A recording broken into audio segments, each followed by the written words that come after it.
Do we know the timeline for, will there be the appointing of another commissioner? I was hoping you guys would know from the commission. I haven't heard. Okay. Shabu, have you heard anything? I have not.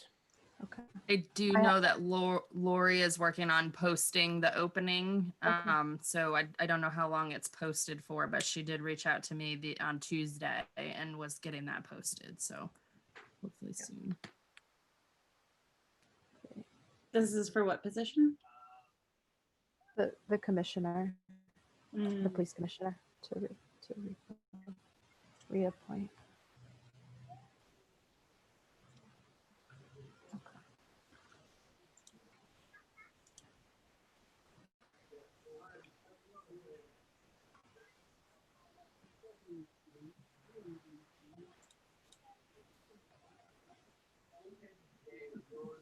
Well, that's not Perry Freeman. Oh, I know. Why does it say it's me? That's funny. I don't mind. Doesn't bother me. that's funny. Oh no, it says you. That's so funny.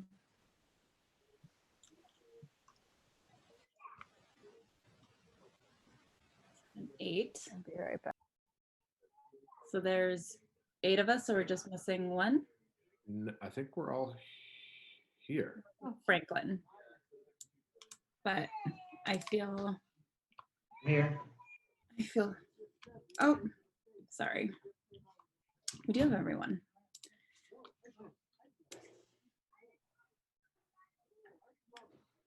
Great. You all, I don't know you, I think. So I'm Zariah. Israel, nice to meet you. Nice to meet you as well. Can you say your name for me? You all. You all. Yeah. Great. Awesome.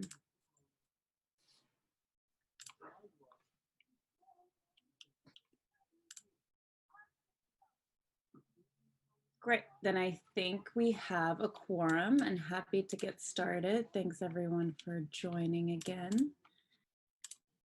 I'm going to switch over to the right meeting on board docs right quick. Great.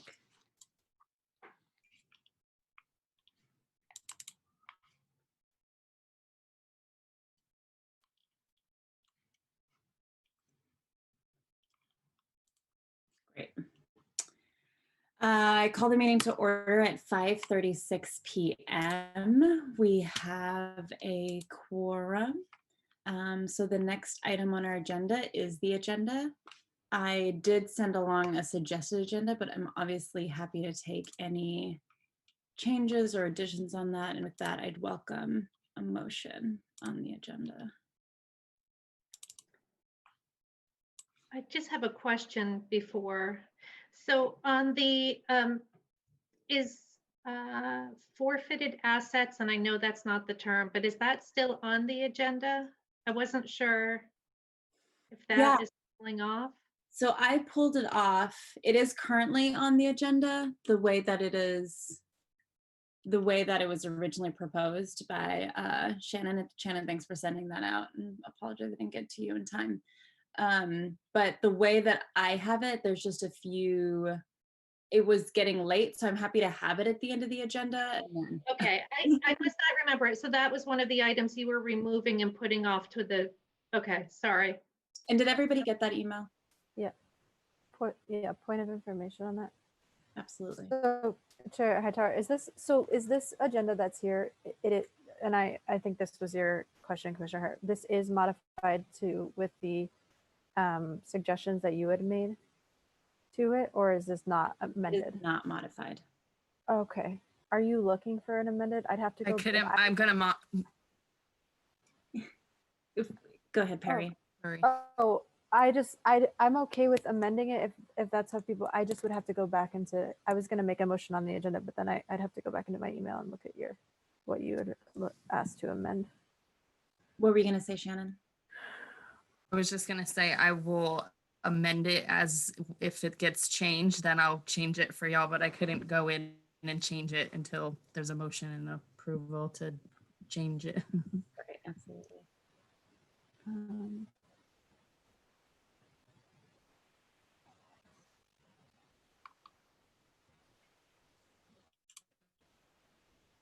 And I'm happy to try to make them, I just don't want to make it both having sent the suggested agenda and then make the motion to change it if folks aren't on board.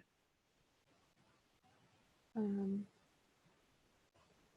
just going into my email to check.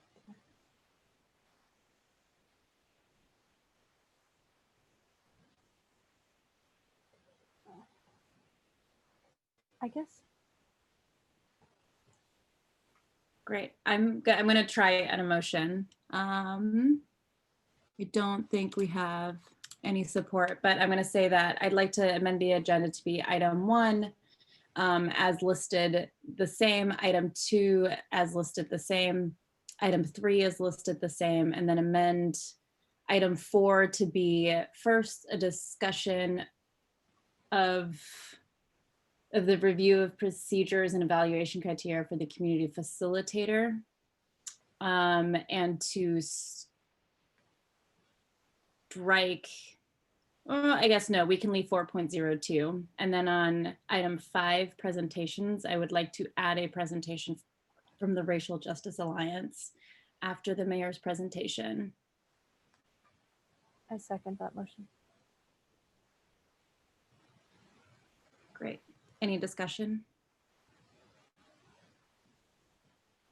All those in favor, please say aye.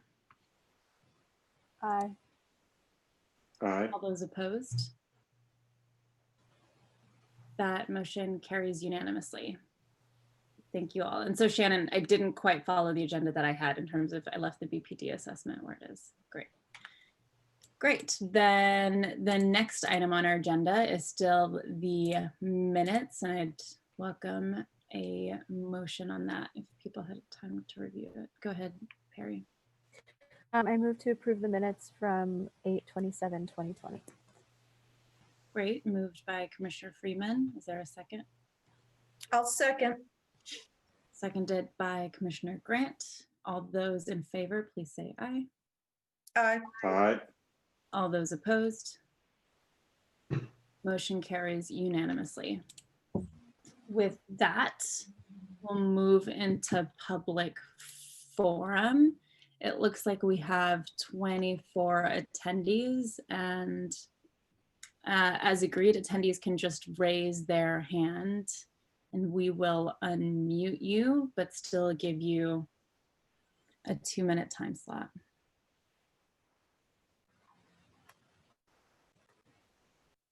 Go ahead, Shannon. So I do have about 12 people that did email. Do you want me to start with that? And then if more would like to, then to raise their hand. That'd be great, thanks. First up is going to be Benjamin Brownell, followed by Marcia Johnson. So let me just find you, Benjamin.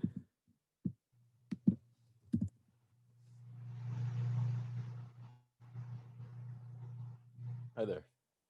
I was just calling in this evening just to express my concerns and opinions on policing in Burlington and the state of Vermont.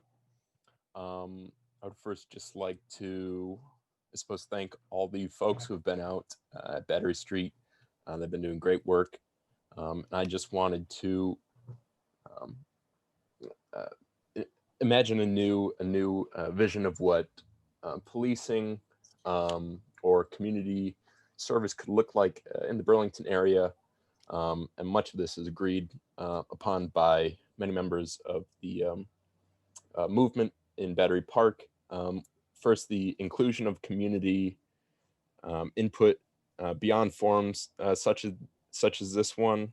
This can include all community members, especially community members who have been historically marginalized by race, as well as economics. I hope to see a prioritization of de-escalation, de-escalation over the use of force, and the use of recovery and funding of recovery programs before the criminalization and further incarceration of our fellow citizens. I want the police union out of the oversight game when it comes to disciplining officers or investigating issues of malfeasance. I will say that unions are a important part of a democratic society, but they are supposed to be a democratic means to balance power between workers and bosses, not a means for the most powerful members of our society, in this case, the police department, to ensure that oversight is not done to the fullest extent of law, and to ensure that our democratic leaders are not involved with it. In this new idea of how policing should be done, I would like to see democratic leaders that we, the people elected, taking charge in these kinds of investigations. Thank you for your time. Thank you, Ben.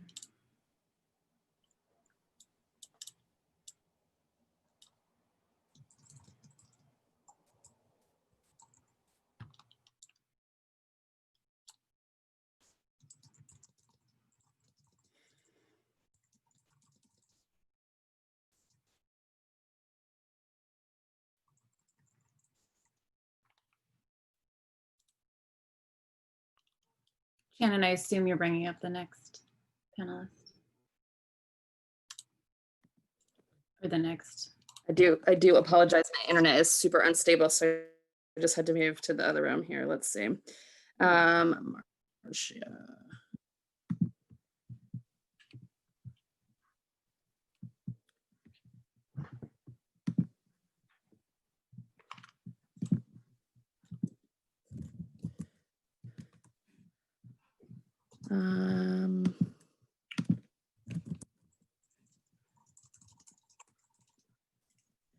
It is telling me, is it Marcia Johnson, that your Zoom, I can't, oh, let's try. Are you there?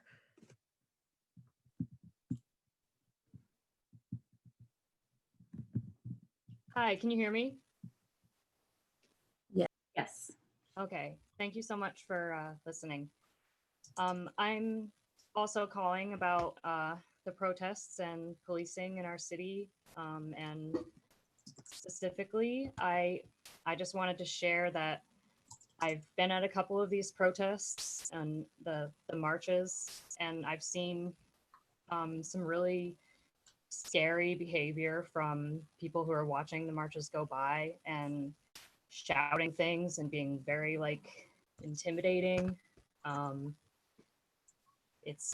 don't know, I feel like it would be really good for the mayor to issue a strong statement indicating that while you may not agree with protesters and you may not like what they're doing, it's not okay to spit on them and threaten them with weapons.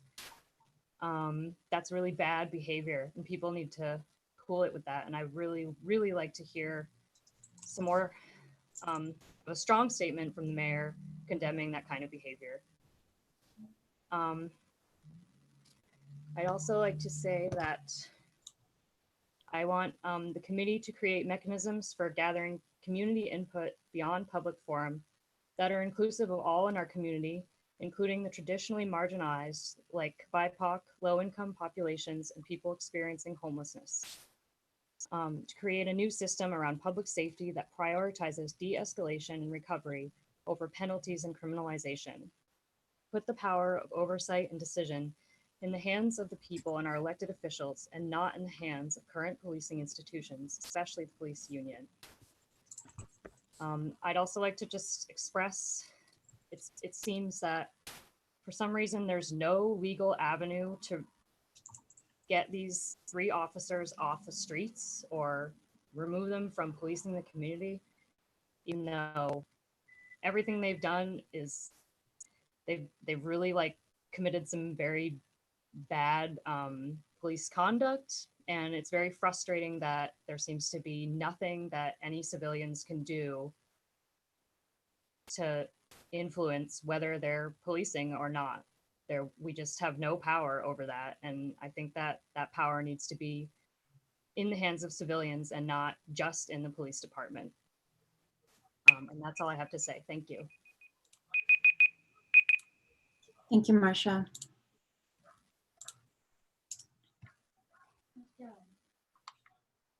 It's always serving, right? Are you?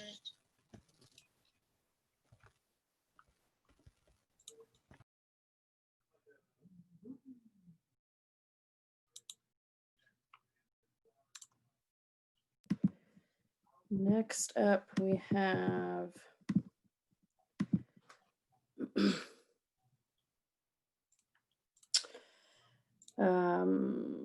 Rosalie LaCroix, followed by Jess Laporte.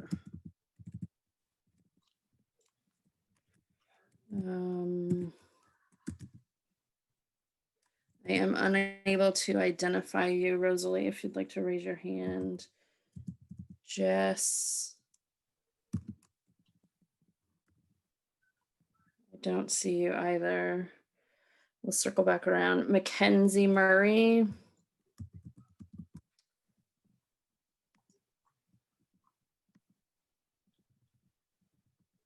Hi there, can you hear me? Yes. Yes. Awesome. Thanks so much for calling this meeting today and being open to listen to public opinion. My name is Mackenzie. I use she, her pronouns, and I'm a resident of Ward 3. I'm calling in tonight to voice my support for the reimagining of a public safety system for Burlington that deeply values and protects the lives of Black people. The policing system we currently have in place is deeply racist, biased, and does not protect the entirety of our community. A system that only protects a small percentage of our community is not a just system. I call for the committee to create ways to gather community input beyond just a public forum that are inclusive of all the individuals in our community, including those who are traditionally marginalized like BIPOC folks, low-income populations, and those experiencing houselessness. We need a new system for public safety that prioritizes de-escalation and recovery over the implementation of penalties and criminalization. We need to shift the power of oversight and decision into the hands of the people and our elected officials, not in the hands of the current policing institutions, particularly the police union.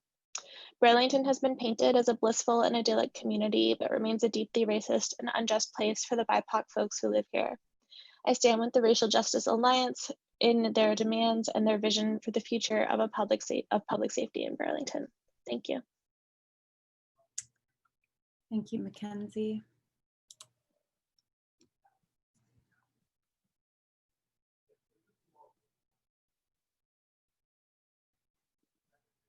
Keep forgetting that mute. Sonia Gluck. Hello, can you hear me? Yes, we can. Hi, thank you. Yeah, my name's Sonia, and I'm also calling in support of the reimagining of policing in Burlington, and in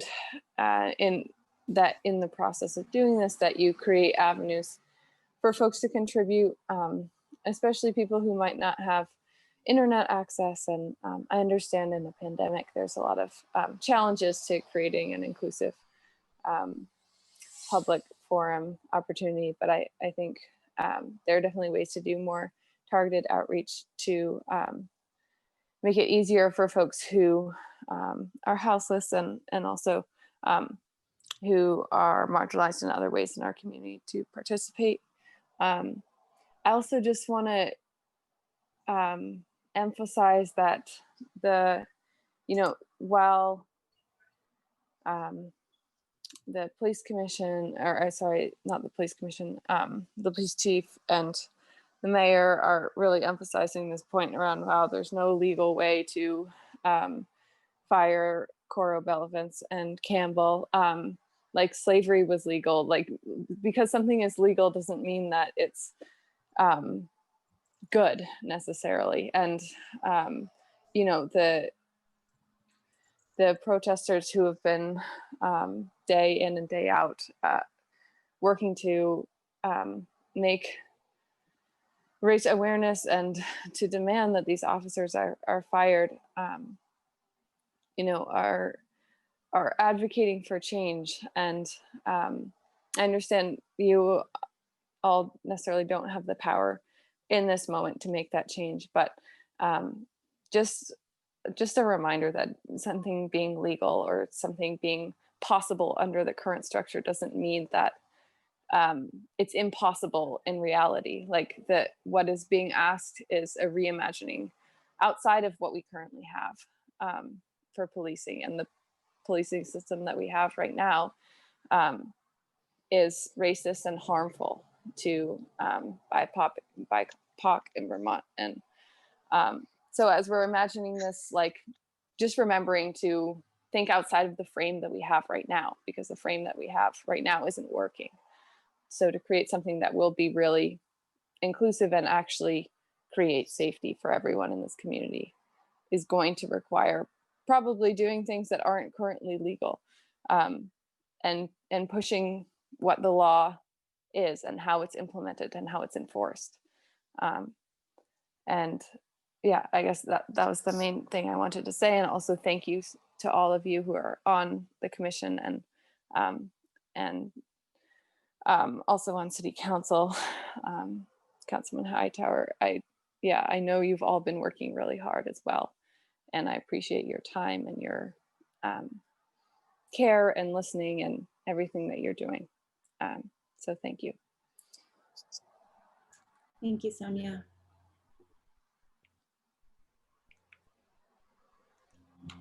So next up we have Janine Bartlett, followed by Adra Schur.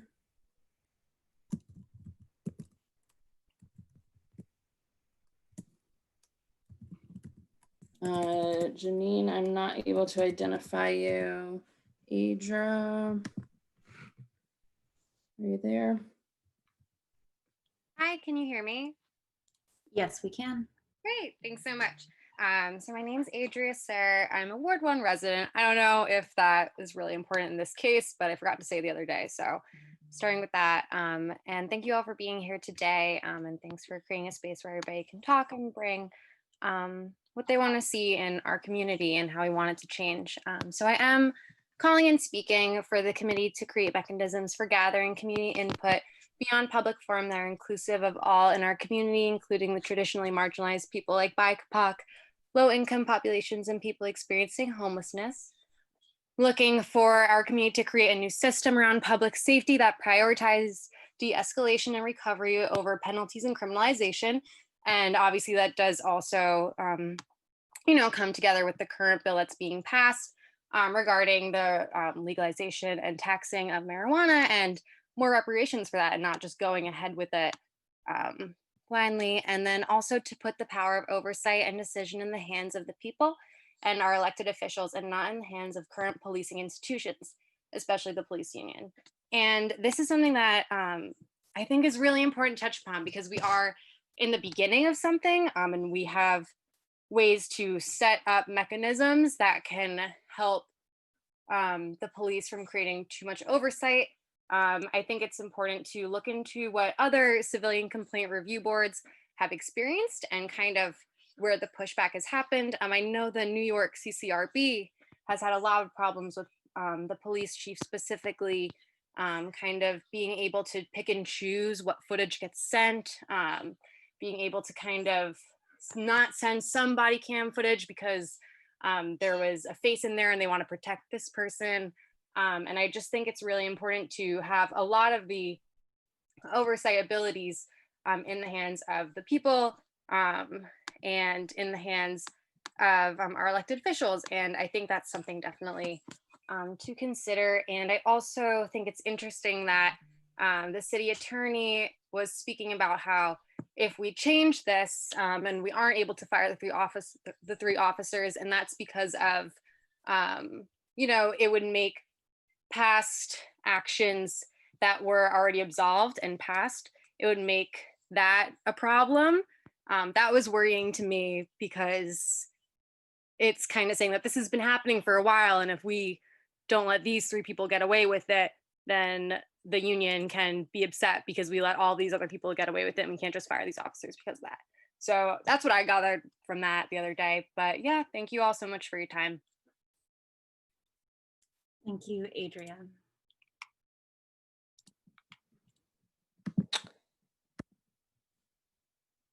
Oh, Janine. See you, Janine. Hi. Yeah, can you hear me? Sorry, I was calling in from my phone before, but I'm on Zoom now. Yes, we can hear you. Great, thank you. Yeah, thanks so much for making time for public comment tonight. In addition to those of you who were there last night, I know it's an ongoing project for all of you, and thank you. The thoughts I wanted to share, I'm going to piggyback on someone who spoke just shortly before me, reflecting on the city attorney's comments last night. I found her analysis to be, of course, disheartening because it shows just the layers upon layers that we have to change in order to have any kind of accountability with our police force. But I also found it exciting because she had done that work to make clear for us like what it's going to take to have a police force that has accountability to its citizens and where officers can be fired for conduct like what those three did. We know that racism and police brutality are ingrained systemic structural problems. And so I think that the attorney is beginning to identify like, okay, what it is that we have to take apart. In terms of what we rebuild, I'm definitely echoing the desires for lots of ways for the community to give input. And I also think that there's some great models to look to from around the country. The Bay Area Transformative Justice Collective seems to be doing really good work. And I found this through the site 8 to Abolition, which is a response to the 8 Can't Wait reform campaign. I find 8 to Abolition to have some really good resources. And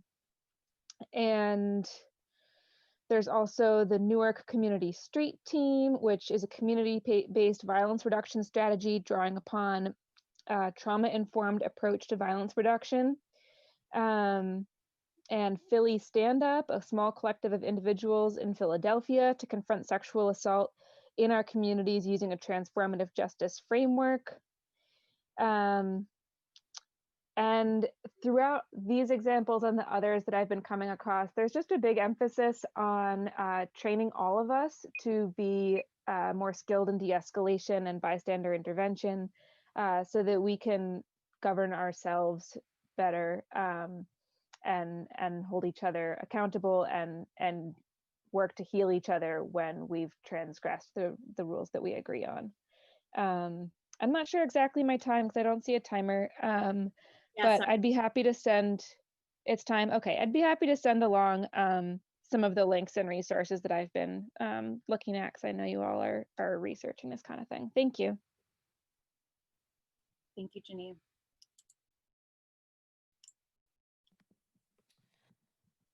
Next up, we have Leanne Schulman, followed by Willow Babcock or Rachel Siegel. So Leanne.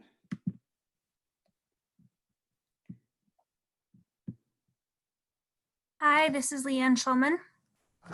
I'm a resident of Ward 7. I am white, non-Hispanic. I use she, her pronouns. I'd like to speak today on a couple of points. I've spoken at a couple of these other meetings, and I first want to say thank you to the members of this committee or board or whatever current name of it is. Thank you guys for all the work you've done. I've been really impressed by the progress that has been done so far, although there's still a lot of work to do. I was looking over the RFP that has been drafted and I thought that looked really promising. I don't know whether or not that was still going to be discussed on the agenda tonight or not, but that looked really promising. I want to make sure that when that goes out that the way that the data are examined and collected includes people who are not traditionally included in those kinds of surveys, including people who are houseless or possibly, without internet.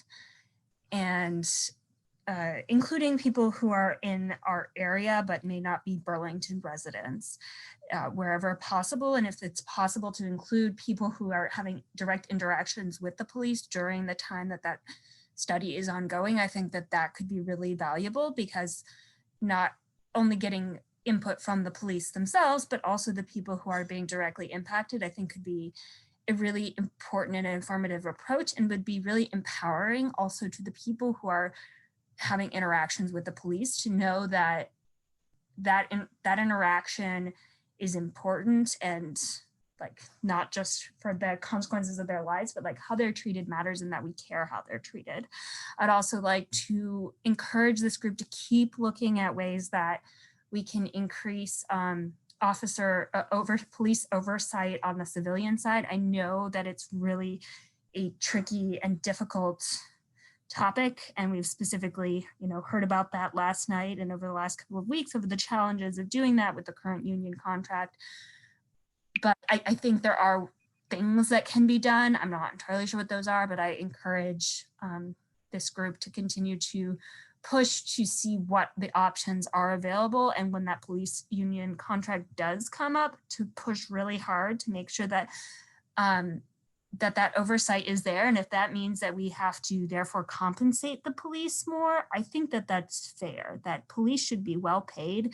And if that means that, they don't have the same job security, I think that that's fair. That from what I understand, a lot of the time police union contracts have been given, the police have been given a lot of job security regardless of sort of misconduct, in return for maybe not for having somewhat lower pay. And I don't think that's the right trade-off for our society. So I just encourage that to be on top of people's mind when that comes up. Once again, thank you all so much for your work. I really appreciate it. And I appreciate you taking the public comment, and I'm looking forward to hearing the presentations later tonight. Thank you very much. Thank you,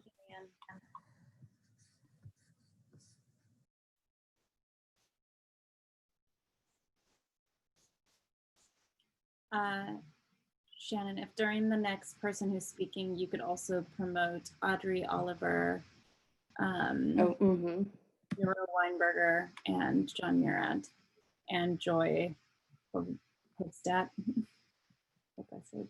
Will do. Thank you.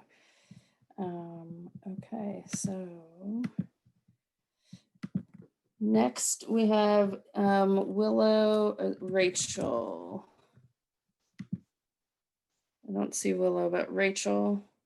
Hi, I think that might just have to do with my Zoom account, because. Okay, I thought so. Rachel Siegel, Burlington resident, and I appreciate getting a chance to speak to you all tonight. I am excited about the work you have in front of you and the possibilities that it's creating. And I hope that in your outreach, you'll be very creative and broad and create many mechanisms to get input. It would be super cool if you had been given a budget and you could hire people to go out and have conversations one-on-one even, or in very small groups, instead of having to organize big events, because I know that's not going to work. And I know this doesn't work for a lot of people. And it would be super cool if that money could get invested into impacted communities or people who are unemployed, so that they could go out and do this work. But I don't believe you got a budget in this resolution, unfortunately. Maybe there's a way to dig it up. So as you are working to create, as we as a community are working to create new systems of public safety, I really am excited for the chance to work toward the elimination of systems of punishment and creating a whole new framework for transformation or restoration.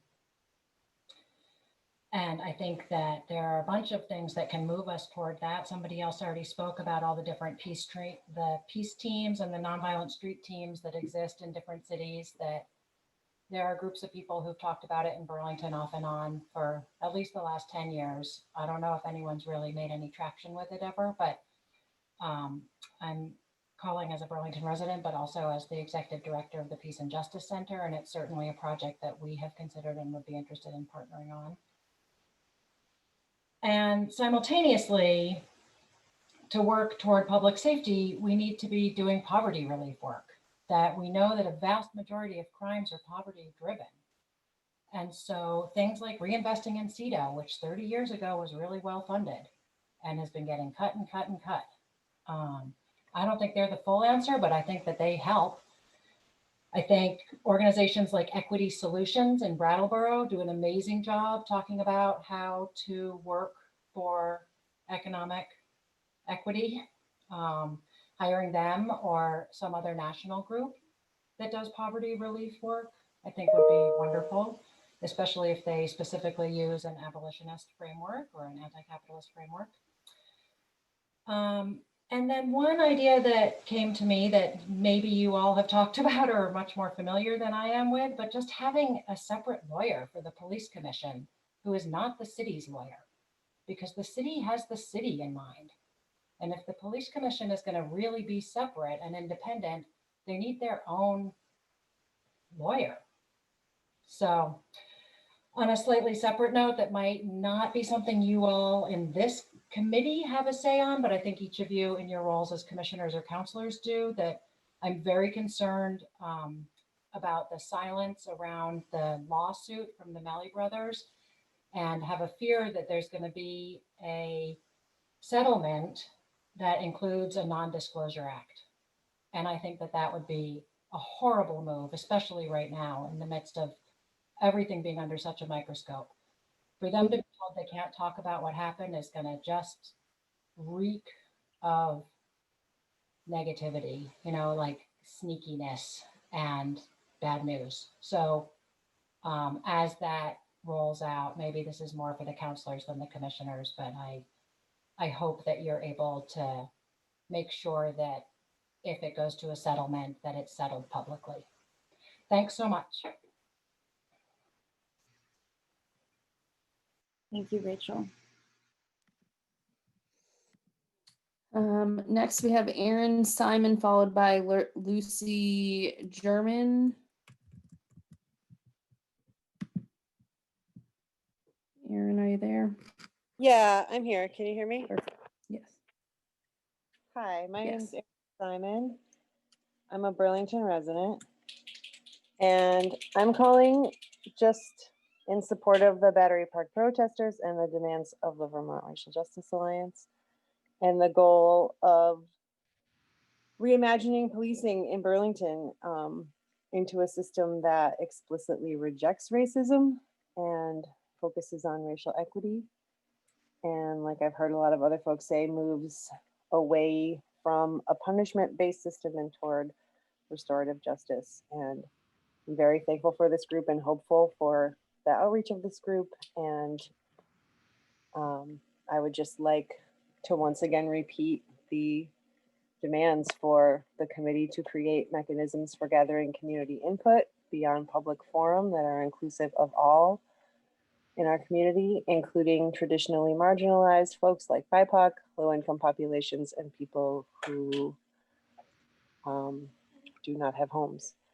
I would like there to be a creation of a new system around public safety that prioritizes de-escalation and recovery over penalties and criminalization, and to put the power of oversight and decision in the hands of the people and our elected officials. The current policing institutions are racist and oppressive, and it's time to dismantle and re-envision them, particularly the police union. Thank you so much, and I appreciate the work that you're doing. Thank you, Erin.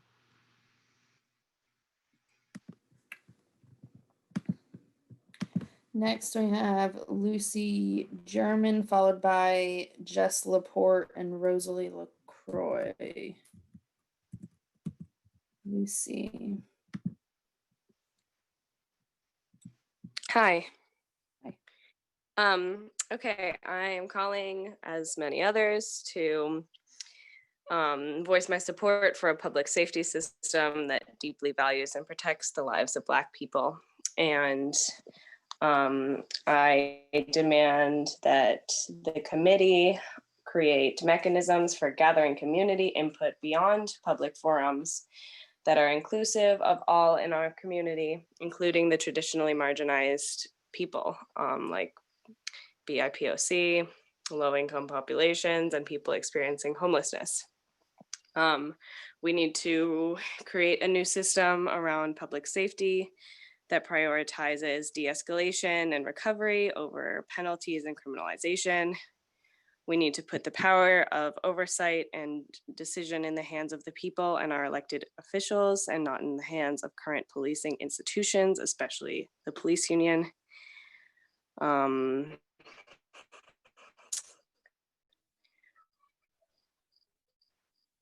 Yeah, basically, I support what the protesters are calling for. Thank you. Thank you, Lucy. Next is Jess Laporte.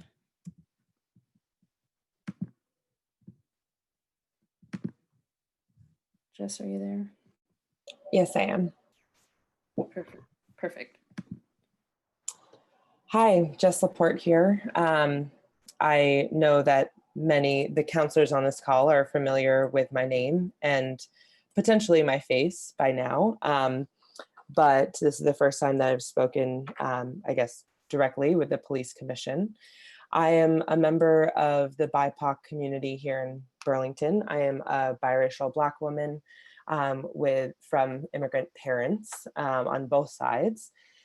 And I'm a new resident to Burlington, and I have been involved in the most recent protests that are ongoing in Battery Park. I have also been involved in other demonstrations and other actions that have created a lot of BIPOC community in Burlington that never existed before.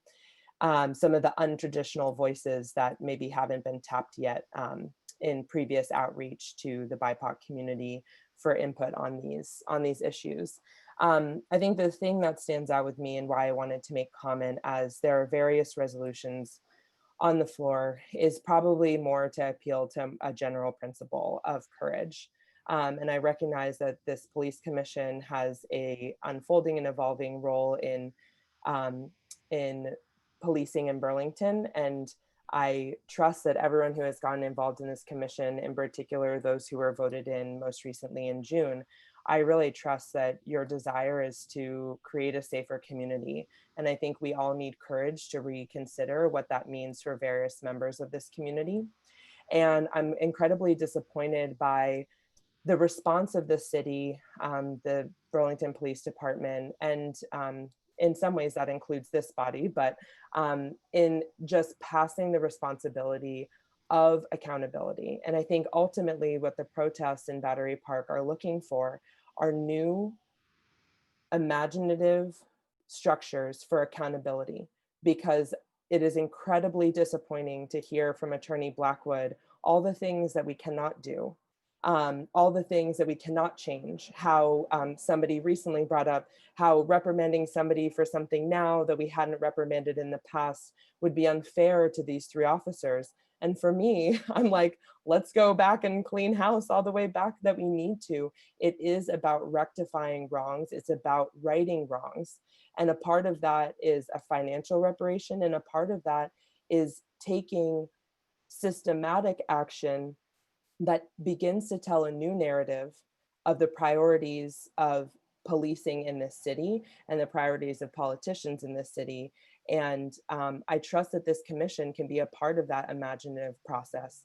And I'm asking for courage and imagination to understand, even before we can get to questions of abolition that I'm very interested in, what it would actually look like to have accountability. Because I think everyone in this situation can agree that there was a lack of accountability for individual action. And therefore, there is a breakdown of trust between the police department and the community. And the police department also does not seem to be being held accountable as an institution. So how do we even just begin with accountability? Thank you. Thank you, Jess. Okay. Rosalie LaCroix, followed by Eliza Spalding. Rosalie, I still don't see you. Eliza and Allie. I'm gonna have to promote you in order for you to talk if you're there. I think you're still. Great. Can you all hear me? Yes. Awesome. Thank you. Hi, everyone. I'm Eliza Spalding. I'm a resident of Burlington of Ward 2. I'm calling in tonight, like many others, in support of the demands of the Racial Justice Alliance, just in regards to building a healthy and safe community. And I would echo what folks before me were saying about accountability as well. So thank you to the committee for making time to hear from the public tonight. So as I'm sure you're all aware, the incredible BIPOC organizers have been at Battery Park since August 25th. They've made it incredibly clear what needs to happen for this community to just begin to be safer for them and for everybody. And that peaceful community that has been created in Battery Park, as I'm sure you're also aware, is not going anywhere. And since I can't be there tonight, I'm happy to be here, just speaking up for the folks out in Battery Park who are speaking up day in and day out, as well as supporting the demands of the Racial Justice Alliance. So I'll just restate those because I think they bear to be restated. Those demands are for the committee to create mechanisms for gathering community input beyond public forum that are inclusive to all in our community, not just those that can access public forum on a regular basis.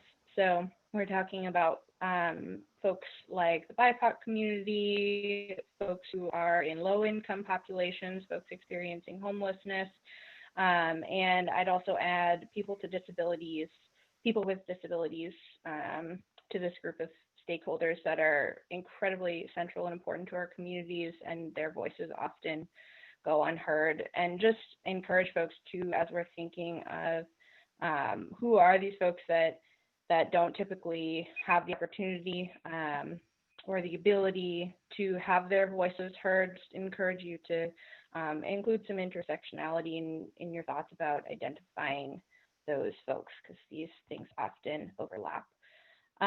Additionally, creating new systems around public safety that prioritize de-escalation and recovery over penalties and criminalization. And finally, putting the power of oversight and decision in the hands of the people and our elected officials, and not in the hands of current policing institutions, especially the police union. So I'm going to leave it at that and make time for other folks to speak. But again, thank you all for making time to hear our voices tonight. And yeah, thank you for listening. Thank you, Eliza. Next up is Amanda Rivera, followed by Megan Downey. So Amanda, you should be able to speak now. Hello, can you hear me? Yes, we can. Great. I want to thank you all for the work that you've done so far. I also want to point out, I received 2 really educational responses from counselors Hightower and Hansen. And that helped me to, really understand some of what is at play further. And I understand there are challenges, both legal and financial, as well as perceptions within the BPD and the community that are real and drive a lot of fear and uncertainty.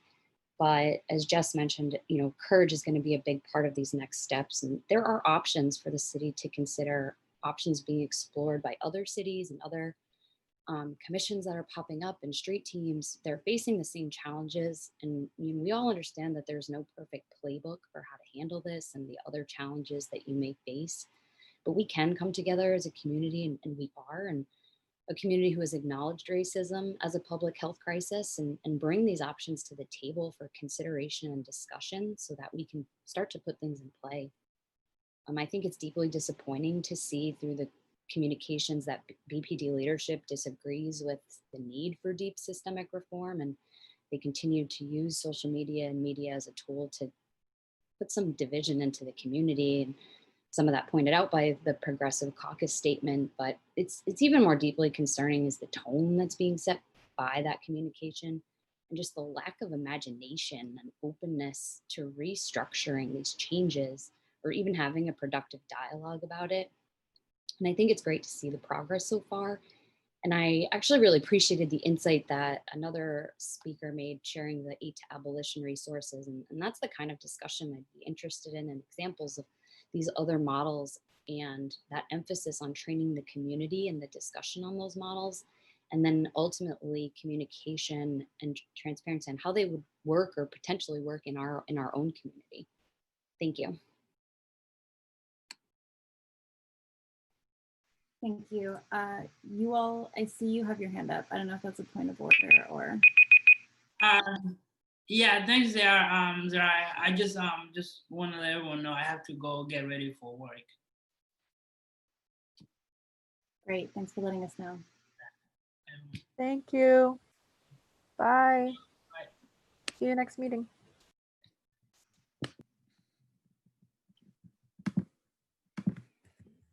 Okay, now I have Megan Downey followed by Andy Sebernick. Okay, Megan. Hi, can people hear me? Yes, we can. Awesome.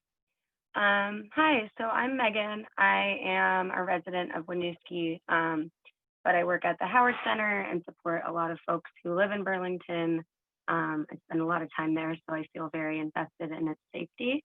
I'm going to try to keep it quick. I just want to call to amplify the voices that are in Battery Park right now, and have been for weeks, and particularly for the Black, Indigenous, and people of color community who are expressing what makes them feel safe and not safe about our current system, and just to urge you to listen to those demands.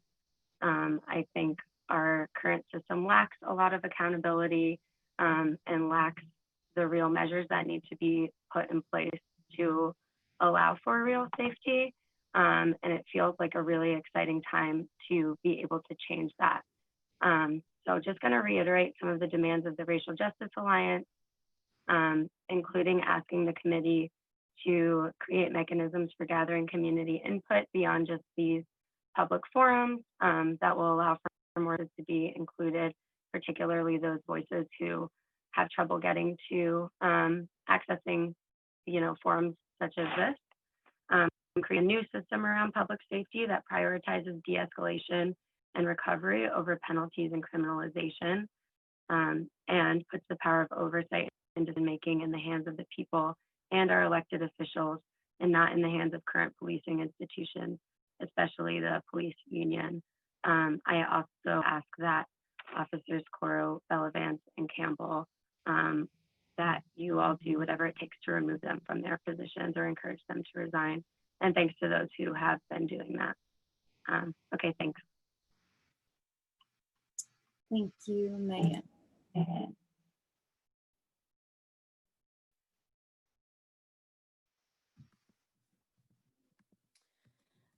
Next up is Andy Sebernick, and then Emma, I see your hand, so you'll be followed by Andy. And Andy, I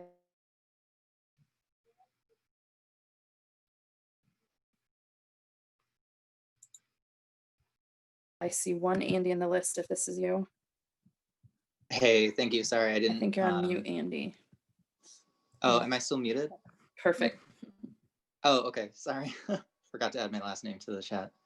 Thank you all so much for gathering tonight and taking a chance to listen to everybody here. I just wanted to reiterate the demands that are being made at Battery Park. I am in support of those. I'm a resident here in Ward 2, and I am in support of those demands, and also just want to acknowledge also as well that that I and also want to just reiterate that like the land that we're on as well also is Abenaki land, and as we navigate the language of trying to figure out how to move forward and reimagine how policing can look in our community. Just acknowledging that the agency still kind of is held in a lot of white supremacist culture here, and just wanted to make that known. Thank you so much for your time. Thank you, Andy.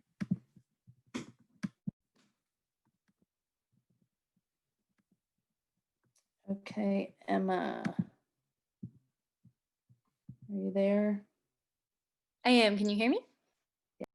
Yes, we can. Okay, great. My internet has been really funky, so I'm going to make it quick. My name is Emma Galvin. I use she, her pronouns, and I'm a resident of Ward 5. I've spent a lot of time in Battery Park this week, and I just want to pause to uplift some of the incredible leadership of young BIPOC people that are there and that are being so courageous in the face of a lot of hatred from folks passing by and a lot of silence on the part of the city. I really appreciate those of you who are on the council and commission who have been doing this work for a lot longer than I have, and who know much more intimately the inner workings of how things get done. But I do want to uplift the same 3 demands that we've heard a lot at this point. The creation of mechanisms for gathering community input beyond public forum that are more inclusive of all community members, including traditionally marginalized BIPOC, low-income folks, and folks experiencing houselessness or homelessness. The creation of a new system of public safety that prioritizes de-escalation and recovery over penalties and criminalizations, and putting the power of oversight and decision in the hands of the people and our elected officials, and not in the hands of current policing institutions, and especially not the police union. I guess I also just want to echo what others have said about courage and imagination in this moment, and the importance of being willing to commit to a set of values that's beyond our current frame of legality, because that system is built on the oppression and this systemic marginalization of so many of our community members. And so I appreciate y'all taking the time. That's all. Thank you so much, Emma. And the next one I have is Fern. And I saw your hand here and I got your, okay, perfect. I found you. Are you there? Hello. Yes. Perfect. Thank you. Thanks so much for the opportunity to speak tonight and for your meeting. My name is Fern. I use she, her pronouns. I'm a white resident in Burlington, and I stand with the protesters in Battery Park, as well as with the Racial Justice Alliance demands. So I'm echoing what a lot of callers have also stated tonight in terms of creating mechanisms for gathering community input beyond public forum spaces that are inclusive of our community, including traditionally marginalized folks like BIPOC, low income, and folks experiencing homelessness. I'm very privileged in that I was able to come home from work and have the time and space and internet connection to listen and engage in this call. So thinking about creative ways to be accessible to all folks. Their demands also include creating a new system around public safety that prioritizes de-escalation and recovery over penalties and criminalization, and then putting the power of oversight and decision in the hands of people and our elected officials and not in the hands of the current policing institutions. I thank you so much for your time, and I'm so deeply appreciative of the work that you are all doing. Thank you, Fern. Okay, and that is all of the emails that I'd received and the hands, so I didn't know if there was others. Great. For anyone who came on after, we do allow people to raise their hands to participate in public forums. If anybody wants to do that, this is your chance to do so.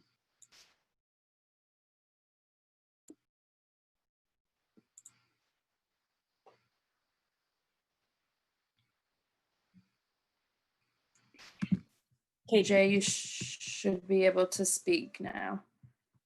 Hi, my name is Jay, and I'm joining the Zoom call with some of the members of my housing community, which is an environmental co-op called Slade, while others of us are down supporting protesters at Battery Park. And all of us as a community would just like to reiterate what's been said at this meeting, thanking the organizers down at Battery Park for the incredible work that they've been doing, and raising our voices in support of the demands made by the Black Perspective and Racial Justice Coalition.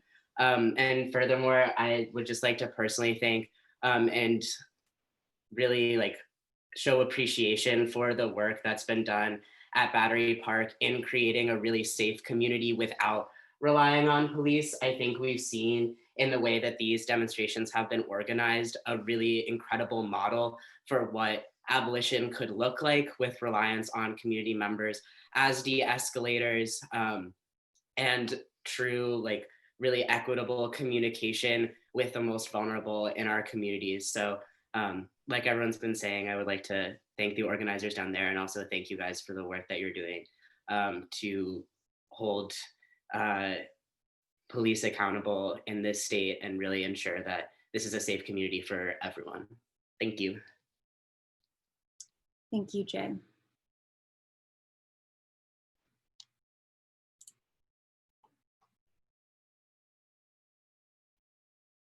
Seeing no other hands, gonna go ahead and close the public forum. And our next item was, Shannon, it looks like it's not correct on board docs. But I think that's going to be, or at least maybe I have to refresh mine. That could also be possible, but I think it's getting an update from Joy on the current state of the RFP. If the city attorney is. Which RFP? Sorry, so the community facilitator RFP, just wondering, one, making sure that went out, and two, if you've gotten any responses yet. So you're asking whether or not it's been posted? Correct. Not that I'm aware of, no. Okay, what do we need to do to make that happen? So for that, is if it's finalized and you're happy with everything in it, we'll update the dates to make sure that that is up to date. And then I guess I will work probably with Shannon just to make sure that it gets posted and we have the correct contact information for responses and things like that. Okay, good to know. So we can work on that tomorrow and make sure it gets up. Okay. Great. Then okay, that's not what I expected, but that's, I think, fine. Then the other question, and this will actually, I guess, to some extent help answer that question then, is I was wondering what the committees, so I think that's that action item then. Thank you, Joy, that's great. And what the committee's desire was on what they wanted the review process to look like and who it should go to, if we wanted to form a subcommittee, if we wanted it to be the chair and vice chair and staff, I think are the two options that I thought of, but definitely happy to entertain any others in terms of how we would like to review applications from the RFP that do come in.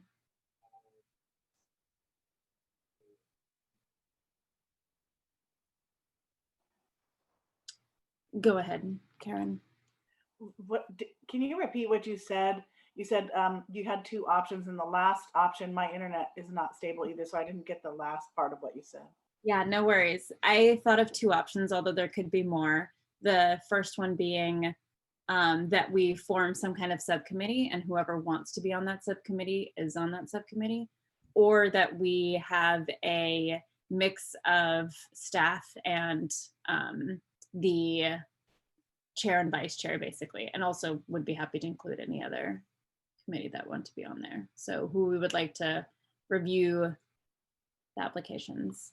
I think I see Milo's hand up before Perry goes.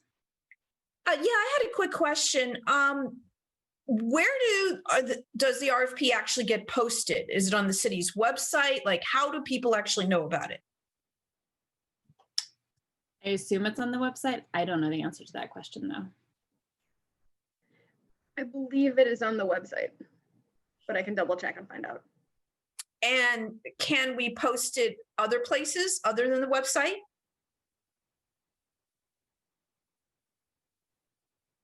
I mean, you certainly can direct people to that posting from other places. If there's specific groups that you'd like to see it, you can direct them to it. Okay, but otherwise that's the only place that we will put it. We wouldn't be going out asking for publicity just to, let as many people as we possibly know, hey, this exists and this is where you can go find it if you feel that you have the skills and also the connections. I mean, we definitely want people that already have certain community connections, because there'll be a comfort level within that community to deal with certain individuals that there might not be to deal with other individuals. So, I mean, if that's the only place we're going to put it, that's fine, as long as we know, or we're giving notice as soon as it's posted and where exactly it's posted. Okay, I'll make sure that those concerns are reflected to whoever is posting it. Thank you.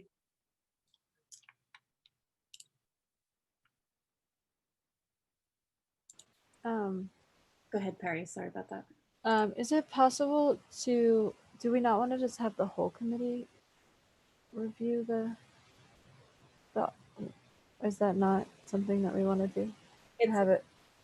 It's possible, and maybe there's a cutoff line, but I was definitely thinking, sorry, that we would have, if there are more than a certain amount of, and I just want to settle this now so that if there is that, we can form that committee and get started. If there's 40 applications, I assumed maybe a smaller group would want to review it and then send 5 on to the full committee, as opposed to all of us doing all of the applications. That just seems like a lot of work for everyone. But I'm definitely, and because I'm seeing some head nods, I'm thinking that I definitely want anybody who wants to review all of them to have the opportunity to do so. So it may just be self-selecting for who wants to be on that. And then also hearing feedback on if you want any staff people in that specifically. If we want a different level of expertise on reviewing them than maybe what we just have in this joint committee. Mm-hmm. Go ahead, Karen, again. And oh, sorry, if we can have Jabu first since he hasn't gone yet, and then Karen. Yeah. Sorry, I'm in favor of a subcommittee, personally. I think, yeah, 3 to 4 of us could go through that, not a problem, and easily, yeah, nominate the best, if there is, 40 or so that comes in. I will say though, if it is like a small number, maybe let's say we only get 5, I don't see any reason, yeah.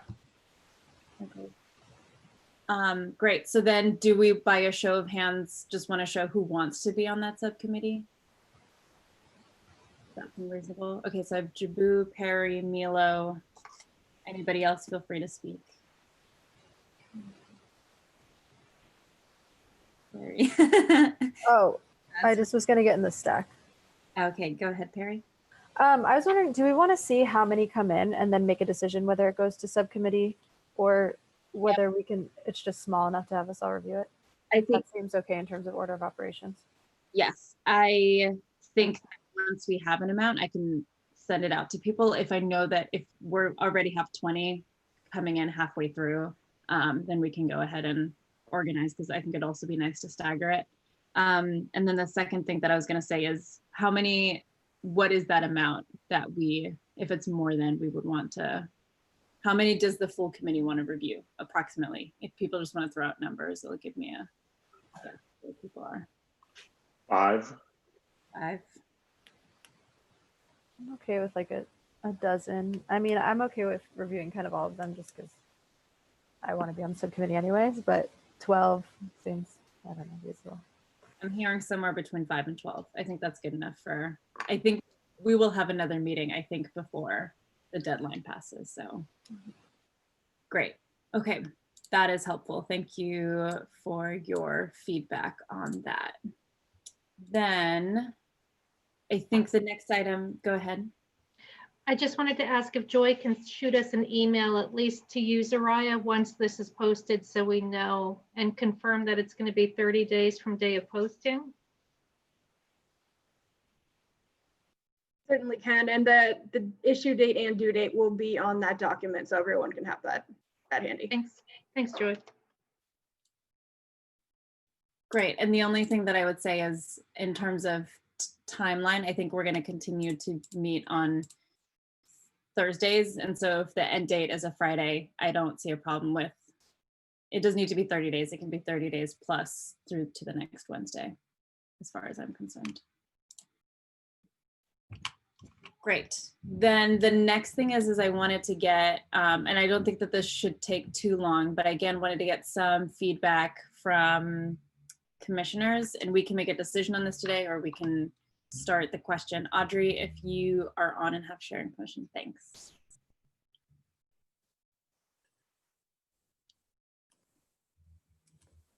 I wanted to get feedback from the committee on, we're going to have for the review process some standard of, and if we haven't posted it yet, this is actually great because we can include it in the posting potentially to give folks an understanding of how we'll be reviewing it, which I always find helpful when I'm writing to an RFP, to talk about what factors we want to prioritize and how we would go about scoring an RFP when it comes in. And Audrey, I'm just seeing your Explorer, not the sheet itself. Okay, one sec then. Let's see. Let me just try shooting everything out.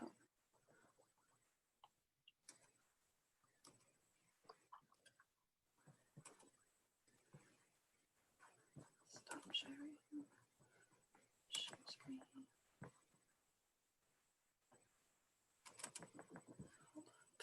It's not, let me just try to shift it out of this particular document. It's gonna happen eventually. There we go. Right. And so basically in the RFP, we listed 6 different specific criteria and then kind of another big bucket, which is the cost, which would just be one criteria, which is at the bottom of the page.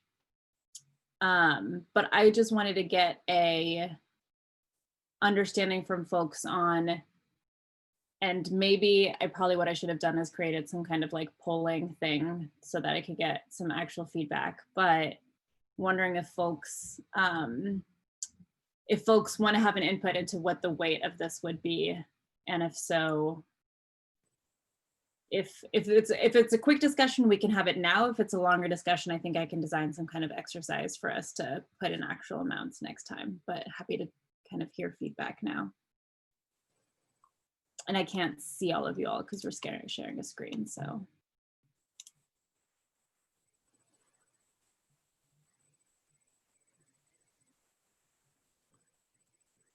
I'm sorry, could you repeat what your question is?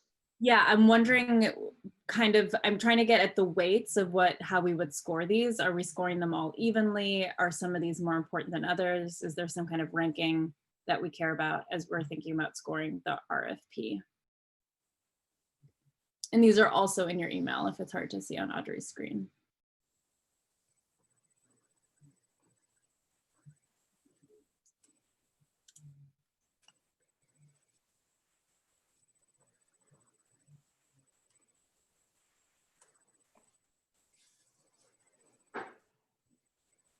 Soraya? Go ahead. Yeah, it's Shireen. I mean, for me, my opinion is that 1 and 4 are really, for me, they stand out as I would want more weight on those. That's my opinion.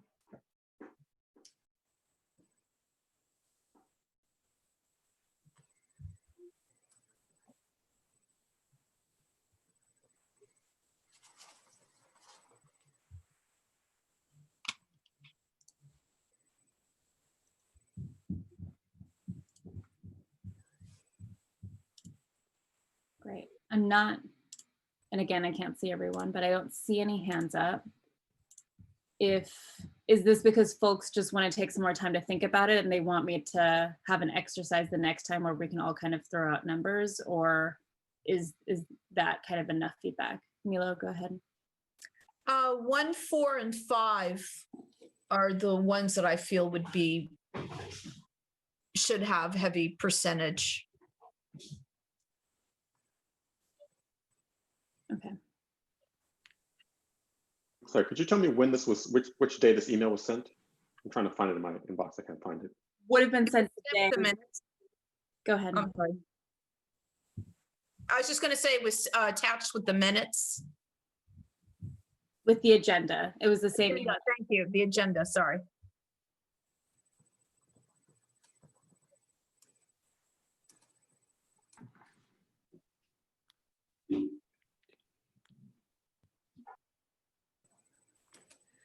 I don't believe I received that email. I saw the agenda, the minutes through the board docs, so I don't know if I got that email. Oh, when I sent the proposed, I sent it to the police commission email. I hoped that was up to date. It is. Okay.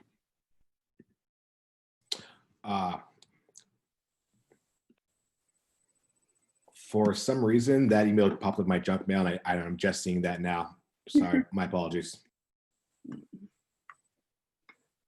Well, there you go. When your city councilor emails you, it goes straight to junk. I don't know, this burlington.gov, like I would say 80% of the emails I get to it go to the junk folder. So that's always the first thing I check now. Okay. And they're all legitimate. It just sends them all to junk folder. Okay, do folks have a quick reaction on, I'm hearing 1, 4, and 5. I'm happy to kind of move forward with that with Shireen and staff to make final decisions unless folks want to have another exercise on this last time to decide final numbers, next meeting to decide final numbers. I think 1, 4, and 5 are the ones that have been selected are the ones that should have the most weight. And thanks Commissioner Grant for adding in the 5. I didn't see the email either, but I can see it. Okay, great. Then if folks feel different, Sorry. go ahead, Randall. Oh, sorry, that was Chibu. My apologies. Maybe like, yeah, I agree with that. 1, 4, and 5 being the most weight. Maybe like 20% for 1, 4, 5, 15% for 2 and 3, and 10% for number 6. Just throwing out quick numbers. I don't know. Yeah, it's like maybe a starting point and moving from there. I think that adds up to 100%, but Can you restate? Sorry. Can you restate those really quickly? yeah, sorry. So number 1 would be 20%. Number 2 would be 15%. Number 3, 15%. Number 4, 20%. Number 5, 20%, and number 6, 10%. Wait, why you do that so fast?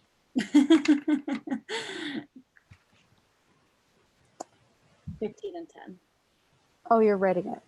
20 and 10. Perfect. Wait, did I? No, you're right. I was wrong. I lied. That was the last idea right there.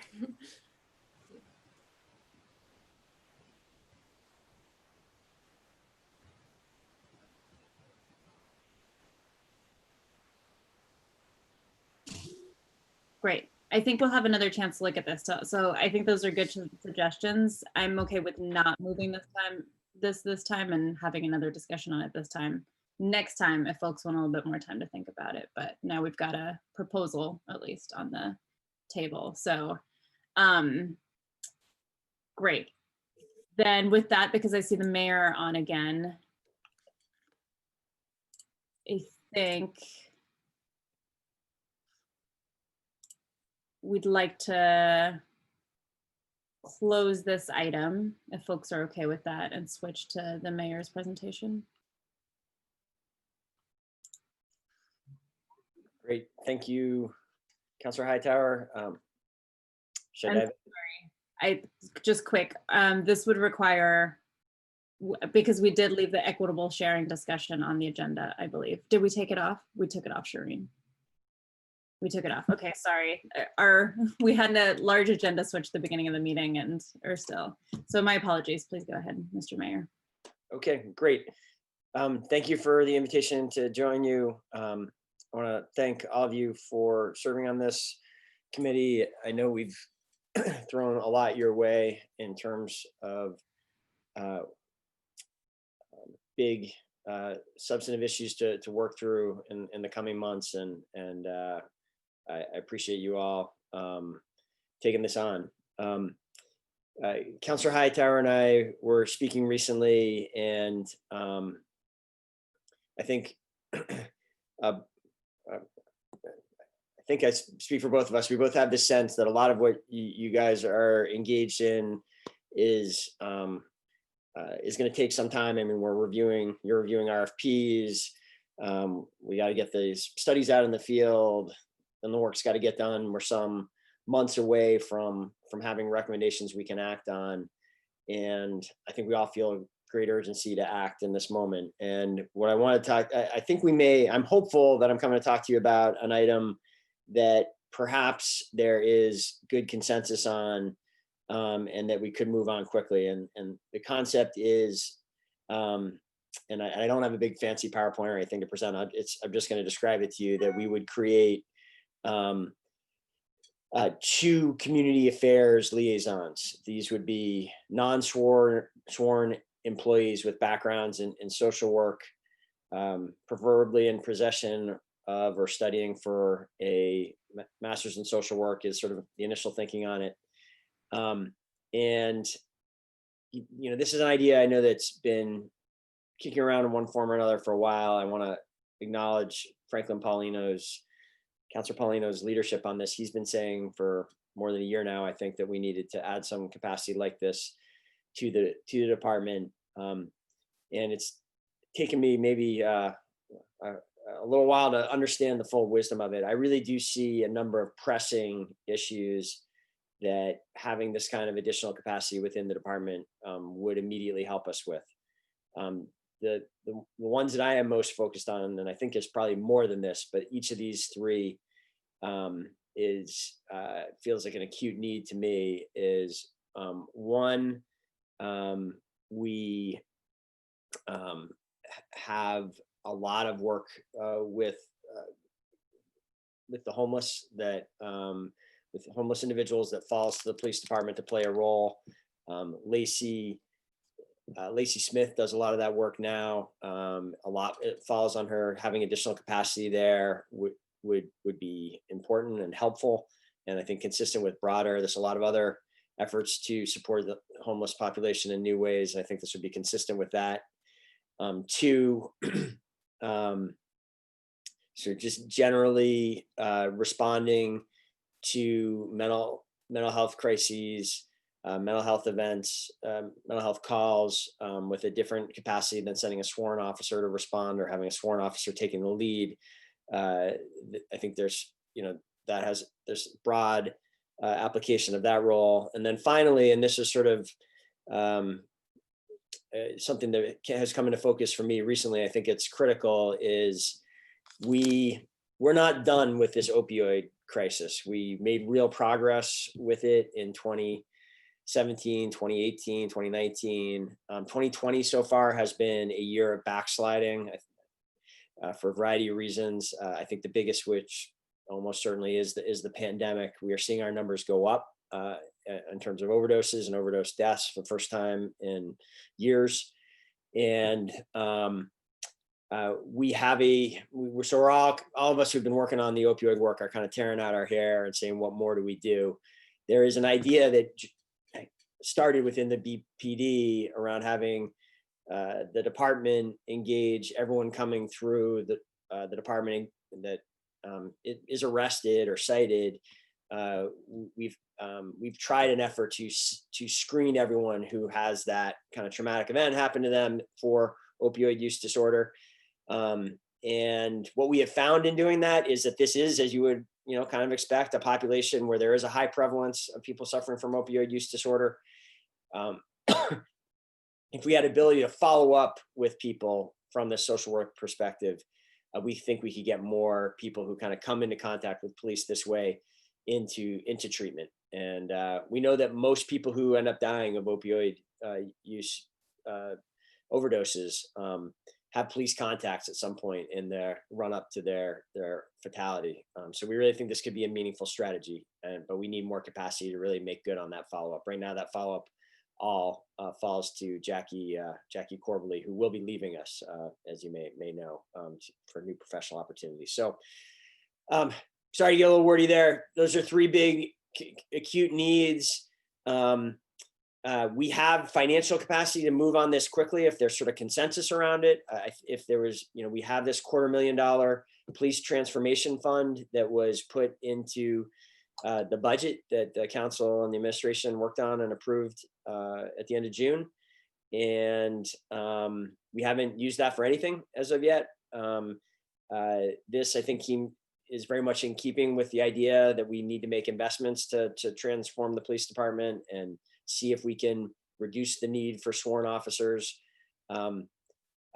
So basically, I was coming here to lay out, to share with you my eagerness and excitement really about moving on this and see if this was something that had appeal to this committee, since I certainly see this committee playing a key role in this police transformation effort. So why don't I pause there and see what kind of questions there are. I'm happy to try to expand on this if there are questions.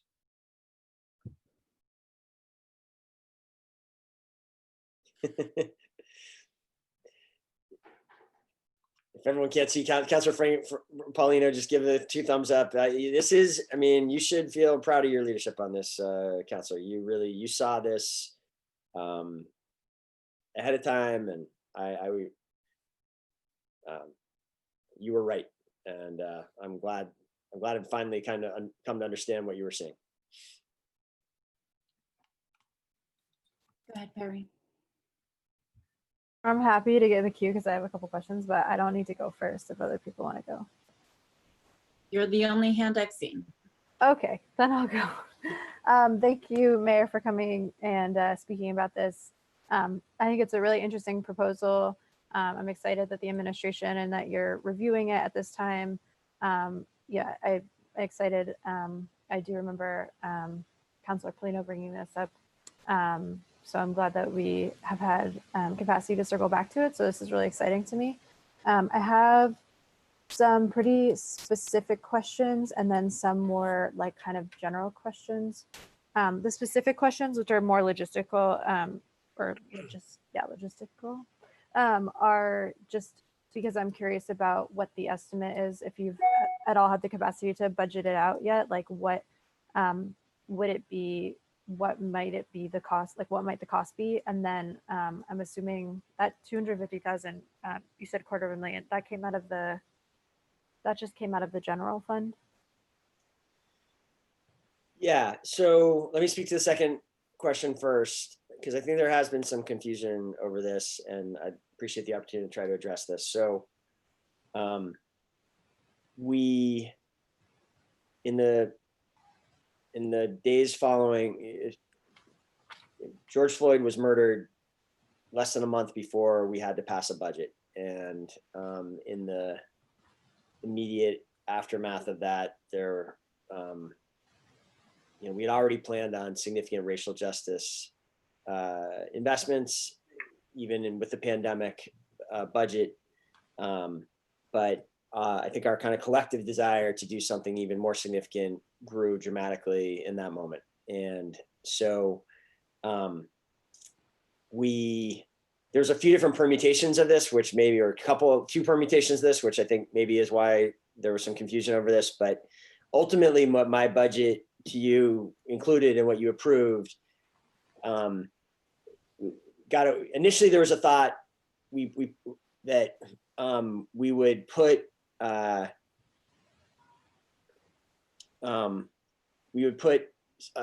few $100,000 into a racial justice fund, and then we hoped that either because the federal government came in with additional dollars, or because our revenues exceeded our very dire projections, or because of reductions in expenses related to officers because of your ideas about attrition, we thought I had initially proposed that we pass a budget that just had a few $100,000 with the hope of more coming in because of one of those things broke our way, basically. And I came to understand pretty quickly that was too complicated, and there was real question. It seemed it was sort of too conditional for the moment. So what we ultimately did is we didn't bank on any of those things happening.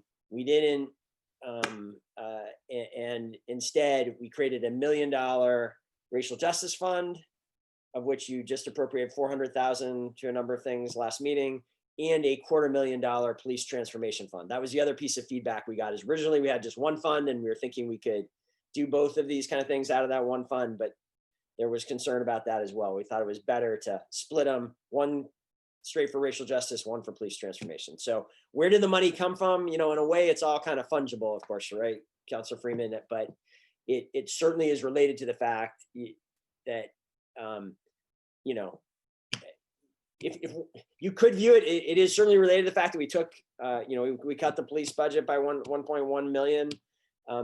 In some sense, it's also related to the fact that we're spending down our reserves. It's also related to the fact we've had millions of dollars in other cuts. It's all sort of mixed together, and you can, I think it's all fungible. And the cost of these, so the positions, they would be. Oh, sorry, right. It's okay. I asked a bunch of questions. They would be full-time, and they would be, well, actually, I don't really know what the guess is in terms of the cost, so I'll just, you can just.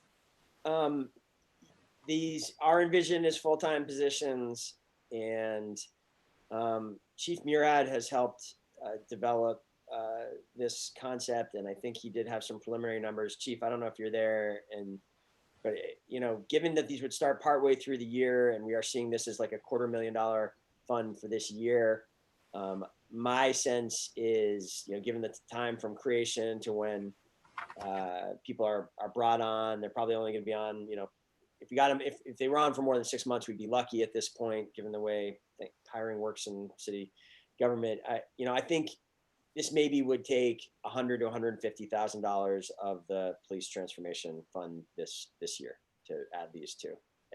How much? 100 to 100. If they were fully funded, both the two positions combined, I'm saying maybe would take about 100, and that's probably conservative. It'll probably be less than that given the timing. But Chief, do you want to add anything to that? Thank you, Mr. Mayor. So the mayor's about on. I mean, I think that 50,000, give or take, maybe a little bit less, is probably the ballpark for somebody in possession of an MSW and in an early stage of his or her career. Frankly, I don't know necessarily. There's also the possibility that the money that is currently going to Jackie Corbely's salary could be adjusted for this. But that is because in part, these two pieces would be replacing her one role. She has been invaluable in the progress that this city has made in the fight against opioids and in the work that this police department has done in figuring out how to leverage social workers and work in ways that a lot of other police departments aren't. But does she do the work of two people? Just about. So I think that we can find two people who can help take on some of the role that she did and make it a little bit more field oriented. And work in a way that Lacey does, which is being in the field more often, going out at times for people who are houseless, people who are in mental health crisis, people who are or have suffered substance abuse issues, particularly post-overdose, but also addressing the kinds of problems that often take up officer time with regard to type 1 calls. Many of you as members of the Police Commission and the City Council have been receiving emails from a gentleman in the Hill section who is unhappy with his neighbors and noise complaints and the responses that we do or don't provide. Lacey has been integral in working with him to diminish the volume of emails that all of us were receiving and to try to address some of those issues that he has. We need additional resources to take on other people who are also calling about similar kinds of things that aren't police matters, but they aren't necessarily street outreach matters, and they need a level of interaction and sort of hands-on routine maintenance in order not to metastasize into worse problems. Okay, thank you for that extra context and for the projection of the cost. And I think my next question, I don't know if it helps to just ask. I think I've like just 3 more questions, so maybe it's helpful to just ask them all at once, and then that can sort of, then you can gauge the response sort of, because maybe they're kind of tied with each other. So my last questions, or all my questions, were just where would they be housed? And I'm inferring from what you just said, Chief Muir, that they even though they aren't sworn officers, they would be housed within BPD. So I just wanted to have clarification on whether they would be, and then if they're not a BPD, where would they be in terms of who they report to and what part of the city, the institution of the city, or do they kind of fall under? The other question, which is a little bit more, I think we'll probably have to get fleshed out, and I know this is a first go, but I'm just wondering how they're being accessed in terms of are they more of a responder? Are they doing more mental health care? I guess I would be curious to hear more about, it's not, to me, it wouldn't be if, someone wants to call up a therapist and be like, let's schedule an hour-long meeting, but maybe, I'm just really curious about that. And then the last thing, well, the last one's kind of more of a comment. So maybe those two things, and then I'll just do my comment and be done. Okay. Great. And these are very helpful questions for, developing this idea further, creating some additional documentation to actually bring it forward in a formal way. But I am currently thinking, and I think the chief is supportive of this capacity being added within the police department. There are cities that do it differently, and there's probably pros and cons of having of structuring it this way. But there are definitely a growing number of what are looked at on as successful examples of exactly this kind of model, embedded social workers within the police department. I think it is, I think doing it that way ensures that there's good coordination between the sworn officers and these social workers in situations that require coordination. That can be a challenge. We know that's one of the challenges. We love the street outreach program. It works well for many things, but it at times we don't have the coordination that we would like to, and things kind of ebb and flow over time a little bit in terms of how all that interface works. I see that as a real advantage of having this capacity within the department. As far as exactly how they would be deployed, I think maybe Chief, you might be farther along in your thinking about that. I think my sense is a combination of some kind of proactive scheduled work. They know they're going to follow up with a certain number of people who have been through the system who we are concerned have opioid use disorder, and they can schedule that and go do it. And then to a certain degree, it's responsive work driven a little bit by call volume. But you want to speak to it more, Chief? Sure, thank you, sir. It is driven by call volume. The availability of the systems that are secure to this facility, with regard to our dispatch and our records, our Valcor system, is another reason for having it in this location. That access we're on a separate system from the rest of the city, and there's federal reasons for that with regard to the criminal justice information that's contained inside it. And that would all be integral to the work that they do. There's also, in addition to opioids, so much of what we deal with is alcohol abuse. Alcohol is a much more prevalent substance in our interactions with people who are in disorderly or having different kinds of crisis, certainly in the downtown area, certainly amongst our houseless population, even than other kinds of substances. And so the ability to get that is something that, people working with people who are in those kinds of suffering from that kind of disease is also very important.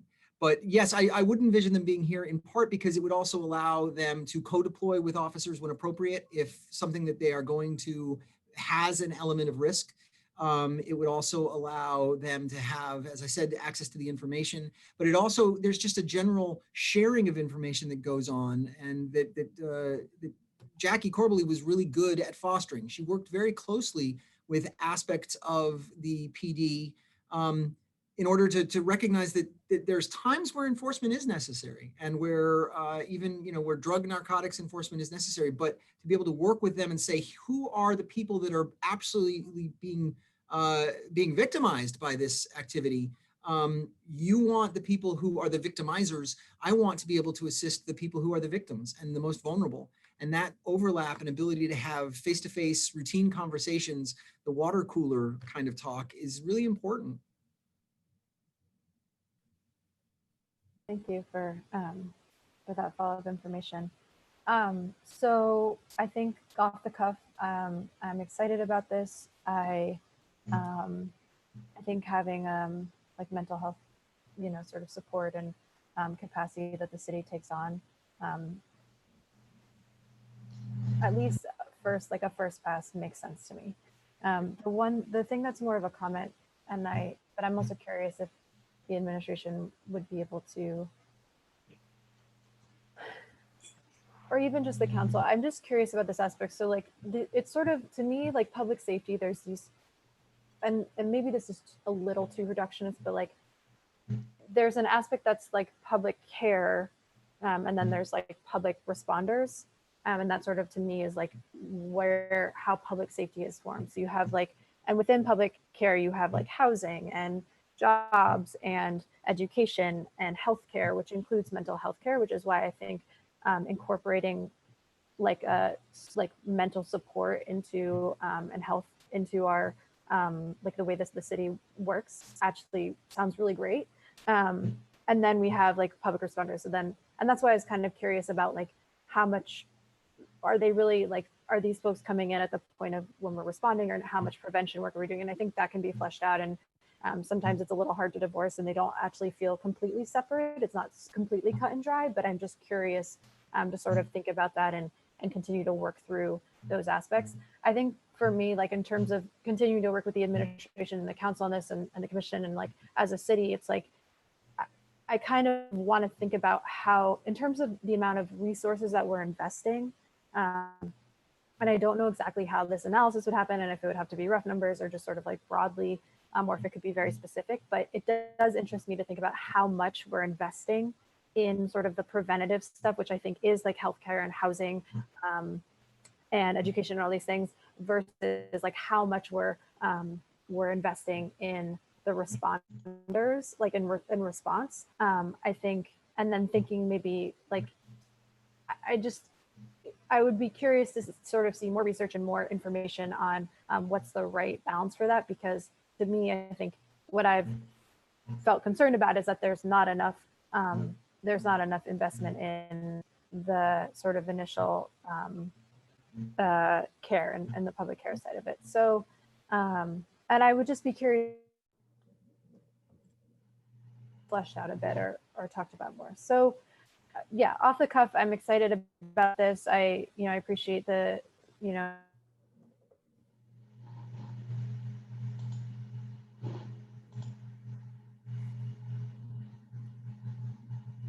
Not sure what to do because I don't want to let folks answer because then she'll have missed the answer.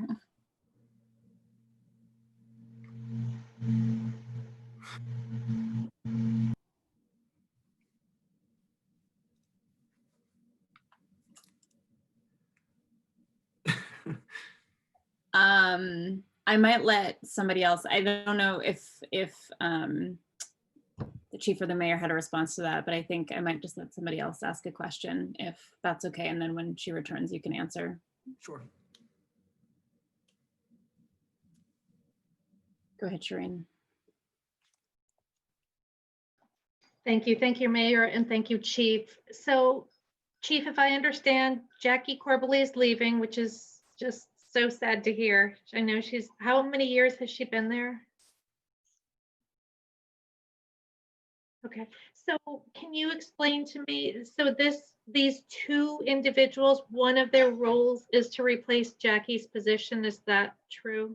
Did I understand that correctly? Yeah. No, I would not envision either of these positions being as senior as Jackie, in the sense of being a managerial coordination kind of position. I would envision both of them working more on a field level.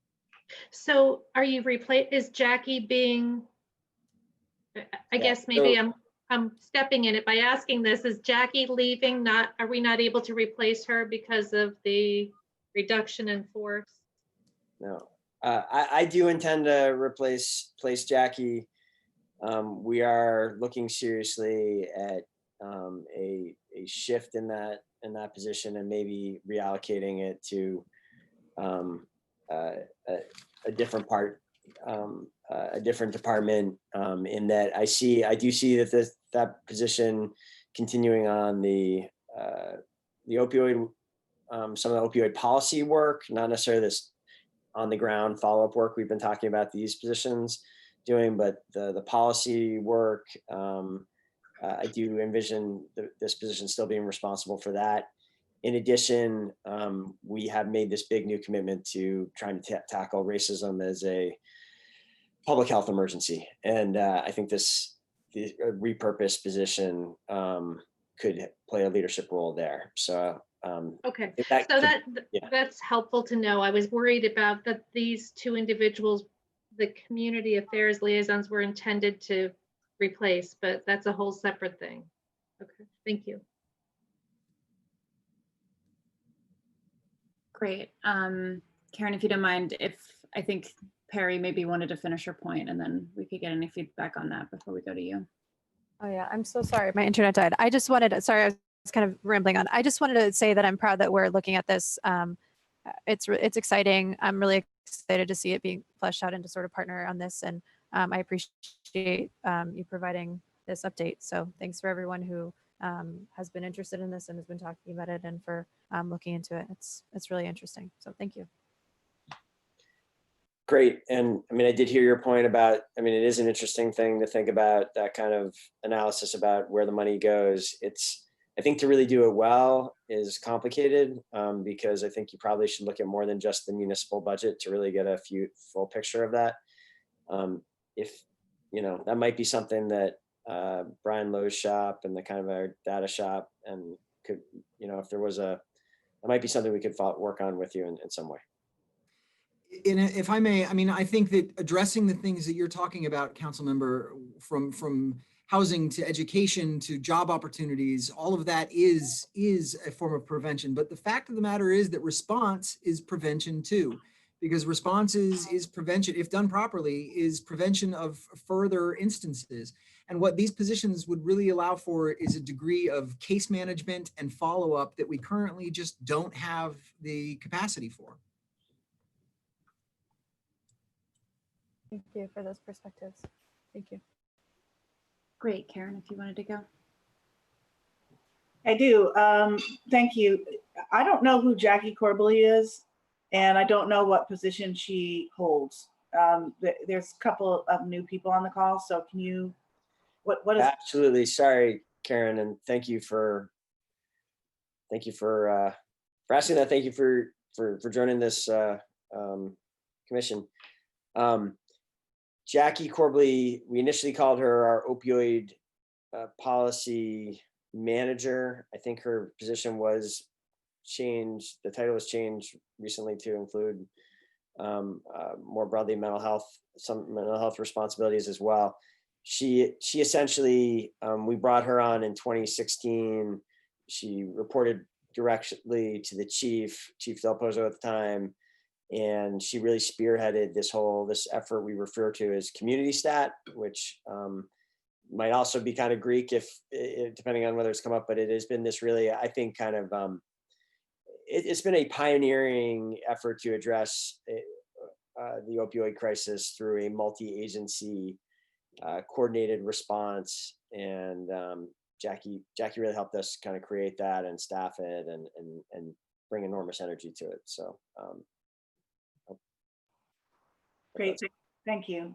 Thank you, that does clarify. Great, are the other committee members with questions? And I would invite anyone on this who hasn't been to community stat, it's not quite what it is, what it once was in the Zoom era, but they are still, it's a very interesting way in which, and it's really been police department led from the beginning. And it really has been we're proud of it. I think as commissioners, you might be interested in knowing more about it. It's if people want to follow up, let Jackie know or let the chief know, and we can get you an invite to that. Sorry. Go ahead. Sorry, this is more of a comment. As a friend of Lacey's, I'm a huge fan of her work professionally, and I am a fan of expanding or adding people to her role. So yeah, I'm in favor of this. Great. Franklin. So I thought Jabu was going to say what I was going to say, which is I think John answered a lot of my questions earlier, but I'll just make a quick comment. One, very glad to hear that it's going to be within the Burlington Police for a very simple reason. You know, I think everybody can agree the police department is very good at managing people. And I think it's the best way to get the most out of the position is to have them manage it, to have them say, here's what we need, here's where I need you to go today. To some extent, because I think the nature of these jobs are, like Perry mentioned, you know, you kind of have to develop the day as it comes, as we heard from Tammy Buddha. But really the main point of raising my hand, because I could go on and on, is to say that there's been a very strong presence and team in Burlington providing these services for years. And I just really hope that we give some level of priority to people who, because these are good jobs you're about to give. You know, these are like, if you're a social worker and you're going to be a city employee now, that is just a huge opportunity, and you have the ability to pick some very talented people up. And I just hope that we do that. We give some level of preference to local people. Thank you. Thanks for that comment. That's an interesting point, Franklin. Other committee members. Also, I see Jordan is one of the attendees if we want to promote her to panelist. Shannon. I have a few questions, which the first one was just making sure that I heard you say we are planning on eventually replacing Jackie, and this is 2 new positions. Yeah, I definitely see it that way. These are 2 new positions, and which is why, you know, the chief and I had sort of both talked about both rotations. I think we're going to need that budget authority to replace Jackie's position. It may move out of the police department for the reasons I discussed. Or I didn't actually give a lot of reasons behind that. I'm happy to talk that through further if you'd like. So I see these as new positions, and the funding source in the first year would be this police transformation fund. Okay, great. And then I don't need you to go further into it right now. The second question is around the job description specifically. I think you articulated what I see as some of the most acute needs of the community, but I was wondering, including some of the mental health calls and overdose or alcohol abuse calls. But I was wondering, because to some extent, I think there's, and this may be the only one, but I feel like I have a desire to see how some of like the type 1 calls can also be handled, especially like some of the ones that are seen as like noise or things like that. Like, do we see this, or could we also use this as an opportunity for at least one of the individuals to also have a job description that is piloting some of that kind of like, doesn't need a professional, you know, trained police officer in the same kind of way that that some of the other type 2 or type 3 calls do? And is there an interest to use this position as kind of a pilot for some of those services?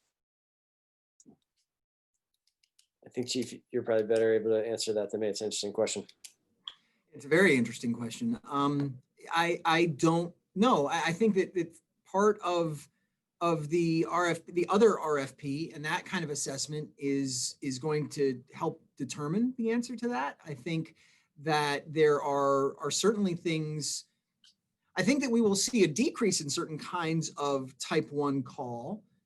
Again, referring to the gentleman who has written to all of us on numerous occasions, if these kinds of efforts, and that too is what I meant by saying that response is prevention. It's just prevention, and it's farther down the road prevention than we want. And I certainly appreciate Councilmember Freeman's desire for prevention at earlier stages, but it is prevention. It's prevention from something next week or tomorrow. So we may see a decrease in those kinds of calls. Can a person go to those kinds of calls when they are coming in? I don't know that yet. I think one of the problems that one of the challenges that we're going to have is the fact that calls very frequently, by no means all the time, but very frequently are not what they come in as. And the sense of how officers get dispatched is really, they add information when they get there, the call evolves, it's understood differently. Sometimes it's downgraded and much less than important than it was. Other times it's not.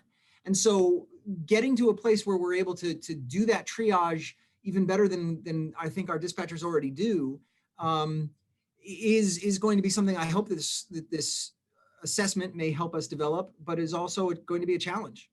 Mm-hmm. Great. I think that doesn't completely understood, and I agree that this is a, you know, still a preventative kind of program, but I think that we're looking at one end of the spectrum in terms of like the most dire need in our community, and kind of like the high end, like we're talking about the individuals that who have kind of recurring incidences, but there's like fewer of them. And I'm saying, I wonder if there's also an opportunity to pilot the other end of the spectrum where it's like, you know, like large parties where there's a lot of individuals, but it's still, or like a lot of calls, but you know, you only have that contact with them once, because it's, I guess, because to me, there's still some desire to see, okay, how can we get non-uniformed people to address some of the issues? And to the extent that I think a social worker would be a good person to address some of the level 1 calls that we see in our community, I think it'd be a good way to pilot some of that if one of the individuals is interested, especially, I guess it depends on who's in the position as well and what their experience is, but if one of the individuals is interested in things like responding to other types of calls that aren't just follow-up calls, and piloting that model, that are seen as non-dangerous situations. And I understand that that's hard to tell from just the call, but So I think it would depend on the kinds of people that are identified as ultimately hired for these, at the moment, nominally 2 positions. There's also, you know, a possibility we have community service officers, CSOs, who are not armed, are not sworn, and who respond to a number of different kinds of incidents right now. Could that role be expanded to these kinds of interactions you're talking about? I think yes. And we could certainly, you know, look at that. I'd want to do it again. I want some data on it. I want to do some things that I have not had time nor resource to do, which is really drilling into our call volume. You've asked for it before, and I've provided you with sort of proxies, just linear or numerical proxies of what kinds of calls we have and how they break up. But I too, as Councilmember Paulino am interested in knowing better what suspicious means, suspicious event, and those kinds of calls. And I don't currently have the time or the resources to do it myself. And so I'm actually kind of hopeful that some of this process may result in a deeper dive into that. Mm-hmm. Great. Appreciate that response. I think maybe my concern is that if that's at all something that we may desire, it'd be great if we didn't write the job descriptions to be so specific that it almost precludes someone who's interested in other types of things. So that at this stage, we maybe leave it open to folks who could do kind of both of those roles. And then, and I don't know if I said this, but I'm very supportive of this concept, and I'm excited that this is happening. And then the second thing is in terms of the location of the 2 individuals. I think, I don't think I have a strong preference in this, and to some extent, I think it's great to have these people in Burlington Police Department for all the reasons that were listed. But I also wonder if, to another extent, like you said, there's kind of a barrier in terms of having the police department interact with other organizations. And again, I'm going to use the word pilot a million times in this conversation. It would be nice to have, and I don't know if this would be, but like to at least see if one of the individuals is like in Burlington Police Department or the other one is in another kind of city organization. And again, I'm not mandating this, it's just a suggestion to see if we can start to break, like if we would like the dispatch service to interact with a greater number of organizations in a better way, if using one of these positions as a way to kind of figure out what that looks like or how to make it work would be a good option. So that may be something worth considering. Interesting. And to your first point, Councilor Hightower, just to make sure, I think I just want to make sure I'm understanding the point. Like you're looking downfield in this effort a little bit, I think, right? And a question on all of our minds is, can some of these type 1 calls that we and I don't know the numbers, but we get many thousands of these type 1 calls that currently sworn officers respond to. I think we all want to know, could you have a significant decanting of that load to some other type of individual professional? And you're asking whether it'd be great if these 2 positions somehow gave us an answer to that instead of having to wait for the analysis to come back and get much farther down the road. Like if this could shed some light on that, that could be helpful to our kind of, the whole conversation about how we're restructuring the department going forward. Am I getting that correctly? Yes, and I do see it. I do see that it's not necessarily true that anybody that we hire could fulfill kind of both of those roles. But if we have someone who could, it might be nice to. It wouldn't even have to be both of them, just if one of them maybe. Yes, you understood me correctly, though. All right. Well, the chief and I will give that more thought as we're finalizing this proposal and try to be responsive to that. Great. Those were my lengthy questions. Do any of the other committee members have new questions?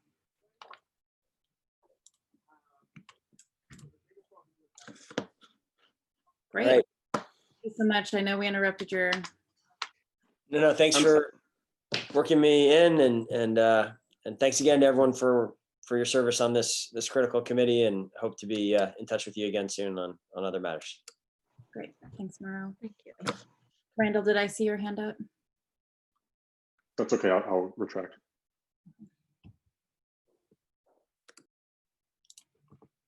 Great. Then we also had the Racial Justice Alliance open. I see Mark as an attendee. So I'm going to close that item and move on to the next presentation. If we could promote Mark Hughes to a panelist.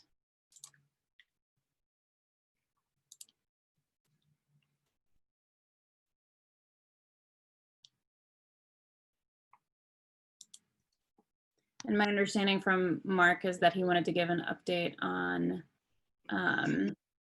Operation Rise. And Mark, you've got hopefully less than 15 minutes, and then we'll move into Q&A. So the floor is yours. Okay, thanks. And thanks for the email earlier today as well, Madam Chair. And thanks for the hard work that you're doing. It's such a pleasure to face this committee from this side of the table. So I really appreciate the work that all of you guys are doing on that side of the table. Yeah, I want to give just an update on what's going on with Operation Phoenix Rise from the Racial Justice Alliance's perspective. I have the City Council's resolution here, which we're appreciative of, the June 29th resolution, as you recall, titled Racial Justice Through Economic and Criminal Justice. But what I'm going to do is I'm going to refer to, just to kind of keep me on track in this update, and please interrupt me anytime. Just Madam Chair, if that's permitted, if anybody on the council would just like to interrupt me at any time, and that way we can just get through this so you can get on to your next part of your agenda. It looks like you're quite a ways behind. So I want to respect that time. First, what I'll do is I will go to just a high level of what it is that we came in to do and what our hopes were. It had really to do with Operation Phoenix, was to transform the lives of Black and Brown people by investing in their lives, holding space for their culture, providing them opportunity, and ensuring the equity they deserve to thrive. So that's kind of where we started. We started with a call on the mayor and the city council to declare racism a city-wide health crisis. And again, I'm referring to our specific demands that came to the city at that time. We also called upon the city council to resolve that a task force be established to consider an apology and a proposal for reparations. We asked that Burlington make a moral statement by prioritizing eradication of systemic racism in the creation of their budget. And we call for the city we called for the city of Burlington to join the Racial Justice Alliance in the implementation of Operation Phoenix. And we've made significant progress on all of those. As a matter of fact, I'd say, we're firing pretty much on most all of these cylinders. Of course, we also called for the firing of the 3 police officers. We all understand where that is. I would say just the declaration on racism, an update there. I just want you to know that the mayor and I, Taisha, I think Bob Bick is on the other side. For those who don't know Bob, he's the CEO over at Howard. The mayor and Bob were previously chairing the Chittenden County Population Health Alliance. Taisha and I have joined those folks. We've been working with them on some updates on systemic racism, as well as holding them accountable for their 3 points. This is informative because what I'm trying to do is I'm trying to get you to see all of the things that are going on around you as you're doing the hard work that you're doing. There's 2 or 3 points that each one of these members of this alliance that has declared racism as a crisis have committed to, and we are slowly revisiting those. And I'm even reaching out to some of those folks one-on-one. We're having those conversations. We're also talking about programmatic change within some of these organizations. It is our hope, and the mayor has laid out pretty specific, fairly specific expectations, or at least desires, that we would be able to approach eradicating systemic racism with the same sense of urgency in which we've been looking at the opioid crisis. So what that means is taking a look at how we might utilize the CompStat model to be able to get this done. And then that would kind of fold into, or at least model in some way, CompStat. We haven't gotten that figured out, but I just wanted to make you aware of it. Meanwhile, within the Racial Justice Alliance, we have just stood up a mental health working committee ourselves, some of our folks inside, to include Bob Wilford, my wife, Christine, Brian Chena, and others, Naomi Cornell. So that work is ongoing. So yeah, I wanted to just pivot real quick and just go back over to Mark, if I can address. You of course, I'm not seeing you, so please do. I'm looking at other stuff. Please do. Great, awesome. So when you were referring to an alliance that had, called racism a public health crisis, and working with those institutions, is that institutions of RJA or institutions that signed along with the city to call racism public health emergency? So it would be the latter, Madam Chair, and I'm also going to just invite, at any given time, the mayor to chime in on this conversation, because most of what I'm getting ready to say right now completely intersects with the work that we've been doing with his office. Oh, I think he's left the call. He just quickly came in between dinner. Great. Yeah. And so does that mean that you're working with them to kind of review? Because I know that when it happened, they didn't have real proposals yet, because it was very quickly done. Does that mean that's like a collaborative effort? I appreciate that question, Madam Chair. So what happened is that each one of those 30 or so organizations came back with some high level proposals on what they would be doing within their organizations to address systemic racism, to contribute to this overall strategy of eradicating systemic racism, because it's a public health crisis. So what we're doing with it, I hope this is where you were going, is what we're doing within the context of these meetings is we are reviewing those commitments that they've made, and having conversations about progress that they've made towards meeting those commitments, as well as Taisha and I are spending time providing them some insight, oversight, and structural discussions on the root causes, the impacts, as well as the solutions surrounding systemic racism. So, and these involve, organizations like the Public Health Department. It could, with Mark Levine at the table, Dr. Leffler's at the table from the hospital. I already mentioned Bob Bick. There could be folks like Jesse Bridges from United Way, or, I was on the phone with Jane Hemstetter, I think her name is, from AHS. Field outreach. So there's a very, very broad cross-section of folks. Mike Monty responded to me today. So we're doing one-on-ones, and we're also we're working, on bi-weekly calls. Great. Does that answer your question? Yes, it does. So thank you for interrupting me. I am going to bring back up my notes. So please say something instead of putting your hands up while I'm going on this, because I won't be able to see you. I wanted to just bring also attention very briefly to this whole aspect of the discussion that was really within the parameters of what's talking about here, and just let you know that the whole idea of restructuring public safety, what we said is we are committed to shifting the moral narrative to one that values the lives of all. We must ensure that everyone enjoys safety and protection under the law. Our current system does not afford that. It's for this reason that we call for immediate restructuring of the entire public safety apparatus in the city of Burlington. And what we did is we called out a few things: immediate and sustained refocusing on who, what, and where we're policing. Some of these things will sound eerily familiar because they were dropped into the resolution. Civilian oversight of law enforcement must place a priority on wellness of peace officers. Department must undergo an immediate 30% reduction in uniformed officers. Transition must be accomplished with maximum community engagement. Department must undergo full operational and functional assessment.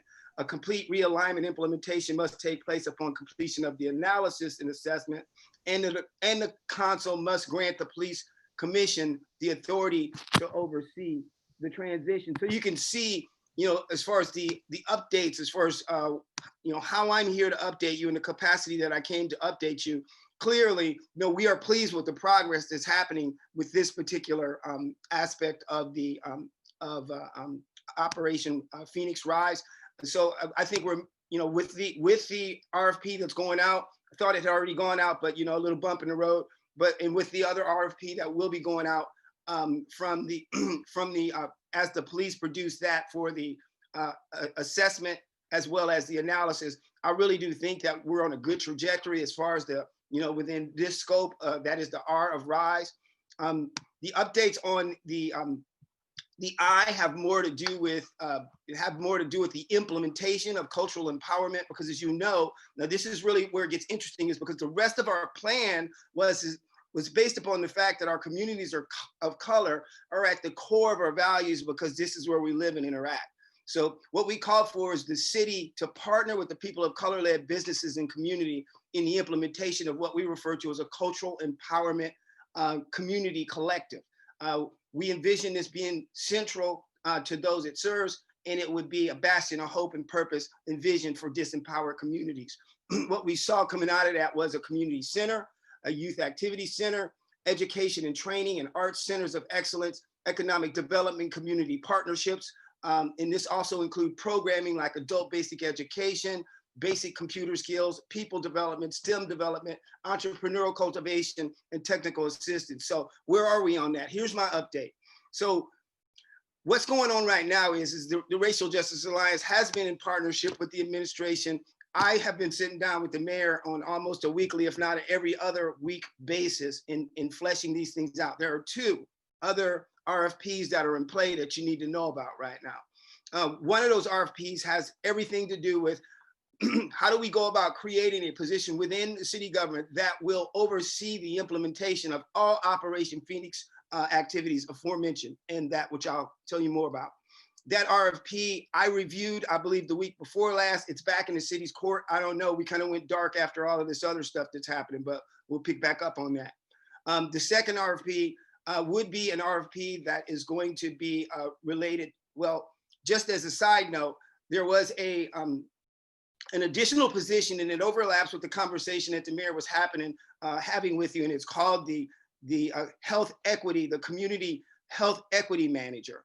And from our conversation, I did in fact review that position, that job description a couple of weeks ago as well. That's going to be coming out. I don't know whether that's posted or not, but we were at the table and involved in taking a look at that, because it was a definite offshoot of some of the work that we're doing. The second RFP I was going to tell you about is one that's going to be forthcoming. It's going to be a feasibility study, and this is where we get into the aforementioned point. This cultural empowerment center. There's going to need to be a feasibility study done on it.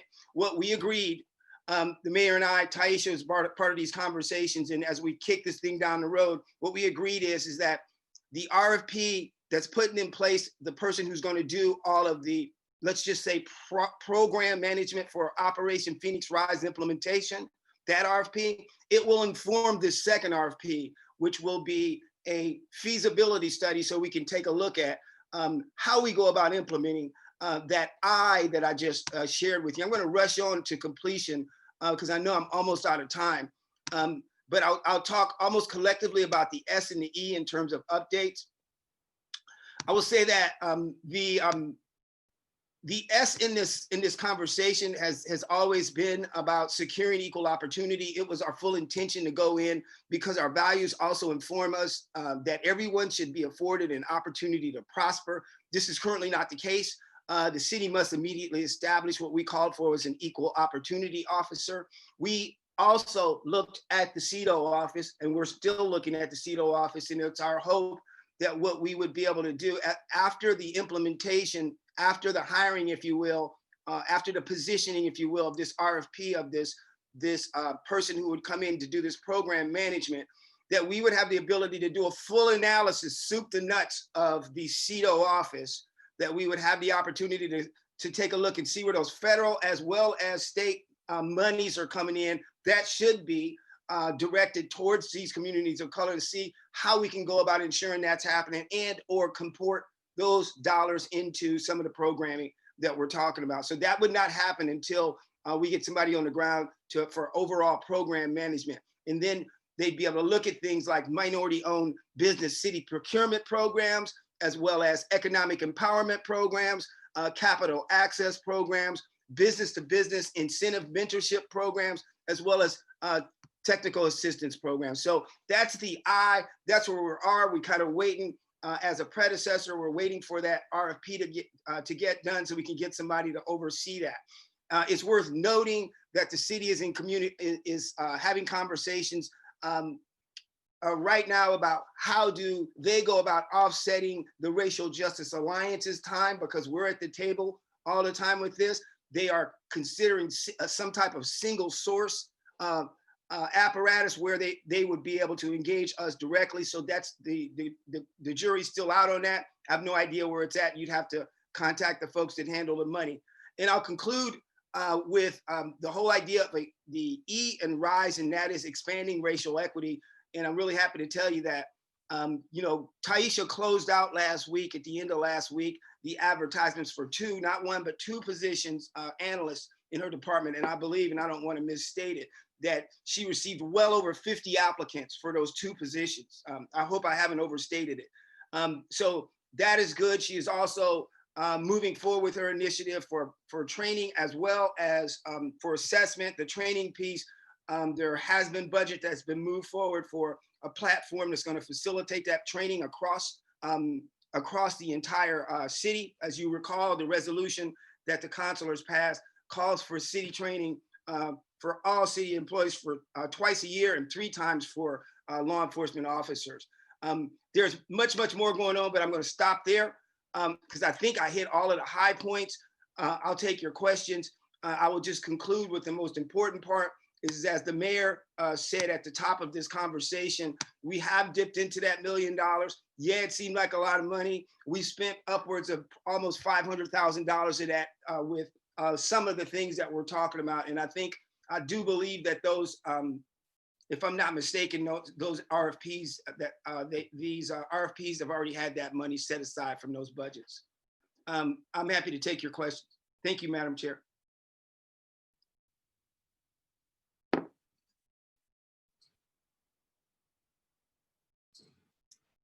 Go ahead, Karen. Hi, Mark.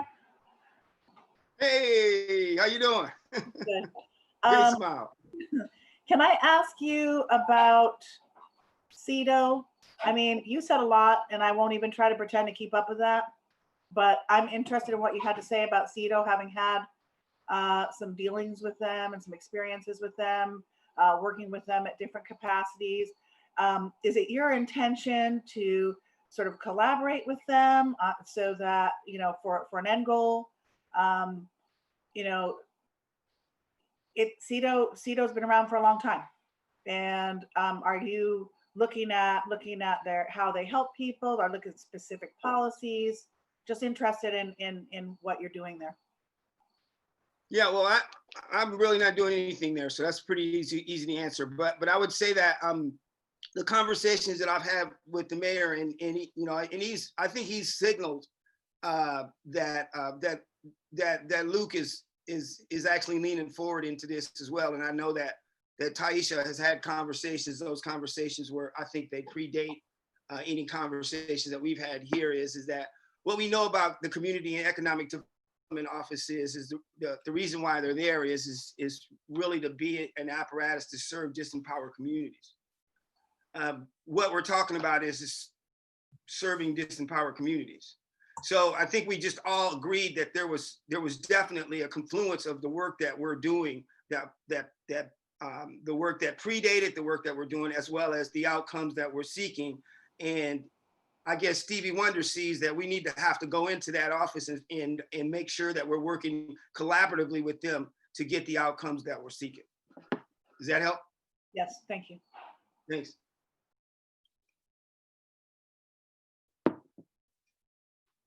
Nothing, Milo? Madam Chair, I appreciate your time. There being no other questions, I'm always happy to come back and provide you those updates. I just think it's very important that as this committee does the work that they're doing, that contextually, that we see this big picture that started the very beginning, that started this conversation and all of the moving parts that exist surrounding it. Because we never started this conversation about defund the police. We started this conversation about get your knee off my neck and give us the economic opportunity that we deserve to prosper. That's the complete picture. So I hope you guys have a great evening. Thank you for having me and good luck in your work. Thank you. Thank you, Mark. I hear you. I just had to move to I'm visiting family and I needed to move to a different room and there's little ones and people running around. So I just needed to mute myself, but thank you very much for the update. Much appreciated. I appreciate you, Milo. I'll give you a call at some point. Have a good evening, all. Thank you, Mark. Great. That was the last item on part 5 of our agenda. We're closing that. We're on to part 6, other business, which is just next meeting agenda items. And at this time, I'd also like to set another time to meet, which preferably, I believe that we have enough reason to meet in 2 weeks if people are still okay with that schedule. I'm seeing some nods. Is anybody opposed to that? Great, then I think we should plan on having our next meeting September 24th at 5:30 p.m. And on that agenda, I think I did miss an agenda item, but it's fine. I haven't had a chance to look at the RFP from the Burlington Police Department. I don't know if folks did, but I think we should have a full discussion on that in 2 weeks' time. And then, of course, we also have the equitable sharing that will move to the agenda for next time. And then I was just thinking, so there's two different actions that we could do. So one, we could include the weighting of the RFP in the RFP, or we can decide on final weights next time. What is Commissioner's preference? Go ahead, Jabu. I'm happy to finalize those numbers next time. I just threw those out as kind of like a frame to work with. You know, I don't think those should be etched in stone, but if they are, I'm happy with that. But just kind of a starting point. Okay, I saw a thumbs up. Do folks generally agree with that? Great, awesome. Okay, then we will also put that on the agenda for next time. Great. Great. Is there anything else that folks would like to see on the agenda for next time? Shireen? No, I'm sorry. I'm confusing it with the police commission because we just got it. I think the police commission just got something in Tuesday night's resolution, not the joint committee, right? Okay. All right. Sorry. It was the police commission, Perry. If we do want to get things on the agenda, we should just reach out to you sort of as soon as possible to kind of put those forward. Okay. I think I'll have to do it at a later time. Great. Yeah, if you could That send sounds good. Serena and I, just so that if I miss something, we've got one other person. Oh, okay. Great. And I will make sure to work with Joy to make sure that RFP gets posted as soon as possible. Okay, I think that that is it for today. With that, I'd be, oh, go ahead, Perry. Oh, I was just going to move to adjourn. Is that what we were doing? That was what I was going to do. Okay. Sorry, I didn't mean to prematurely raise my hand. Is that a second? Correct. Great, then we are adjourned at 7:58. Thank you so much, everyone. Thank you.